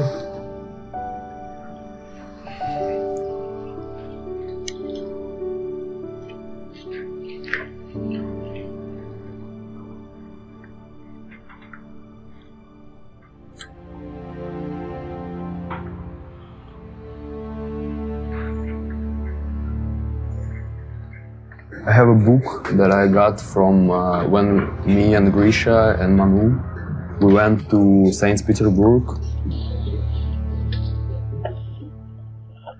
No, that's not it. Maybe it's in my bed. Yeah, here it is. St. Petersburg, like a small zine. So there was like a fashion show of Gosha Rubchinsky in St. Petersburg. The whole fashion show was about St. Petersburg, ravers and all that.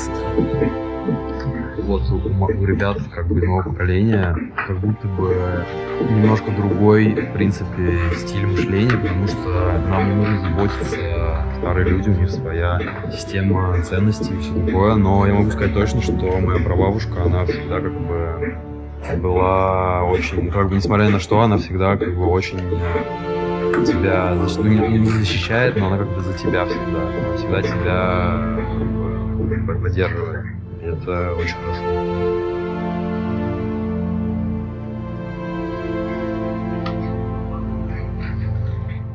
Не то, что история циклична, но то, что вот именно это из себя и представляет ночная жизнь Москвы. То есть там клубы закрываются, открываются, но вот есть вот эта как бы узкая компания людей, такой как бы московский, ну это именно московская тусовка, которая как бы жива, живет и будет жить, и на данный момент я являюсь ее репрезентом. И своим дигидоном, ну как бы нашим дигидоном я репрезентую детей, вот тех людей, которые когда-то выламывали замки в Петербурге, которые открывали подвалы Петлюры, тусовались с Птичом. Это все очень, конечно, ну как бы, как сказать, творческая тусовка. Несмотря на то, что мой отец непосредственно творчеством не занимается, я все равно, ну как бы, я понимаю более-менее, что я сын своего отца, в какой стране я живу и как бы где я нахожусь и что сейчас здесь происходит. Смутно и плохо знаю историю того, что было раньше, но отдаю себе отчет.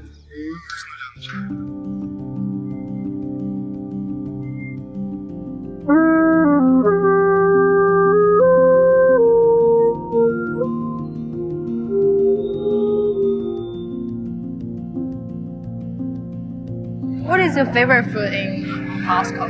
Moscow? Mm-hmm. Or a hangover food? I'm not always drunk, stop that. But you have that face. I'm drunk, right? Yeah. I don't know. But fashion industry love this kind of face. Yeah. Favorite food, I don't know, like... Oh, like mushroom soup, like the mashed mushrooms with the cream. Grisha 和朋友们一起创办了 Digidom。作为俄罗斯的新一代，这个国家的过去并没有成为他们的负担。他带我去看看莫斯科，他说上几代人的顽强和乐观一直都在。如今纵使常年经济低迷，但俄罗斯人仍然知道如何去享受生活，彼此分享乐趣。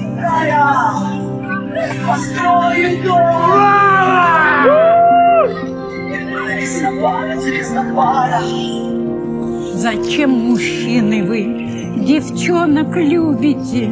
Любите женщину за 40 лет. Пускай... What's the lyrics about? It's about a woman after 40 years. That men should love not the young girls, but the after 40 years old women. Yeah. So it's a sad story. But with a hope on the future. Okay. Yeah.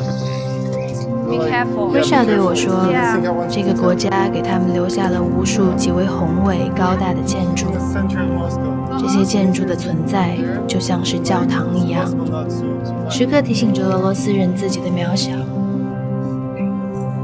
他们这一代选择在这些废弃的大型建筑物里排队，在他看来，这是一代人的胜利。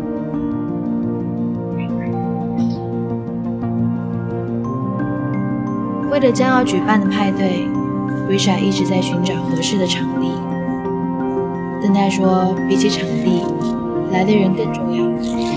Wow, it's nice.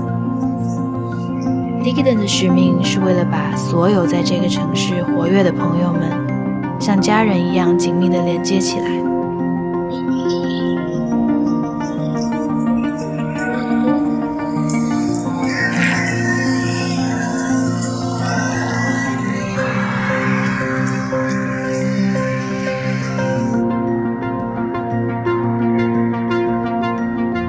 这个世界上，很多人在周而复始的平凡生活中找到了自己的平衡点。Risha 说，这些人是幸运的，他害怕错过，想要体验可以体验的一切，可惜生命总是太短。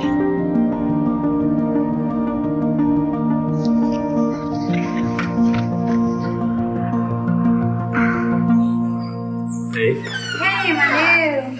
Wow. Such a beautiful house. Wow. Это серия экстази, тоже как красота. So she's like capturing this moment of like degradation of beauty, but still to preserve beauty. Yeah. Таким образом мы побеждаем неизбежный процесс. What do you think your moms are? Well, I really like it. I think it's really like feminine, but from a good point of view. У меня мать художник, сестра художник, отец тусуется с художниками, интересуется искусством. Well, my dad is French, yeah, well, probably because of the mixture, they're so open-minded and like different from all the Russian families. Yes. Selecting. You know, I buy almost artists from the very beginning. That's the first time I buy an artist who is 9 years old. It's a little boy. Sometimes it's just related to some really strong feeling. You feel that this is a new language. This is something new. It's same as music. It's same as music.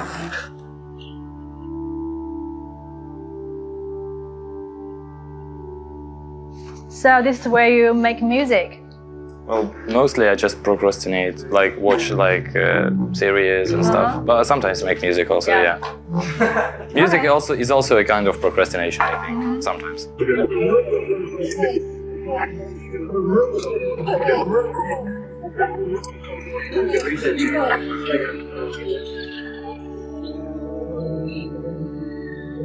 Ну, мы так-то, в принципе, дружим уже очень давно, и у нас компания наша уже очень давно существует. Просто мы вот были, я, Гриша и Петя, одними из ребят, кто миксует, в принципе, в этой компании. Мы можем всегда привести огромную ораву людей из наших друзей тоже на вечеринке, какой-то свой вайб создать.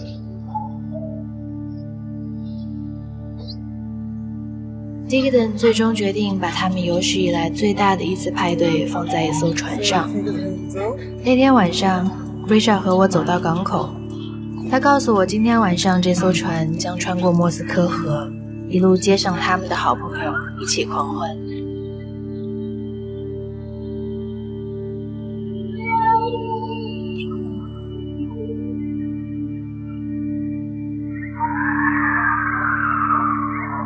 Не могу сделать супер крутой трек, как может Ману или Петя. Но при этом мне кажется, что моя миссия скорее в том, чтобы собрать нужных людей в нужное время, потому что мне кажется, конечно, я дурак, мне 20 лет, и я наверняка миллион раз ошибаюсь, но у меня есть какая-то картинка Москвы сейчас в голове. И мне кажется, что я, может быть, немного себе представляю, что бы я хотел дать людям, чем бы я хотел поделиться. 我们在派对上收获的是一种连接感，这让我们得以敞开心扉，去感受快乐，释放压力。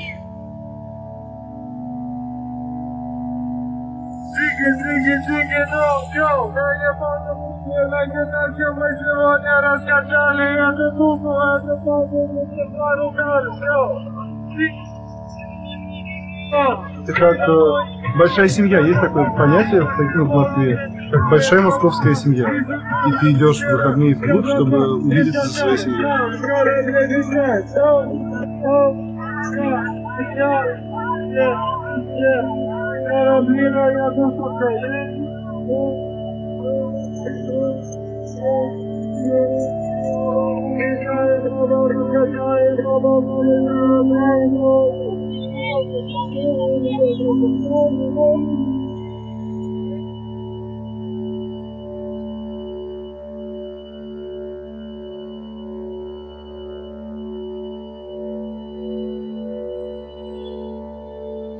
Dressed up tonight, waiting for a call, waiting for a call. 在这个月的旅行当中，我非常的幸运，见到了许多精彩的人和故事，了解到派对对于 Z 时代来说是那么的重要。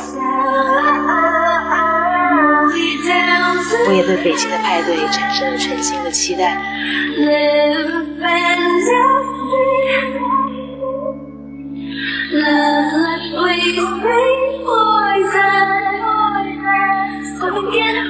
我不知道自己有没有准备好回家，但是我知道，在这个世界的别处，我也找到了心结。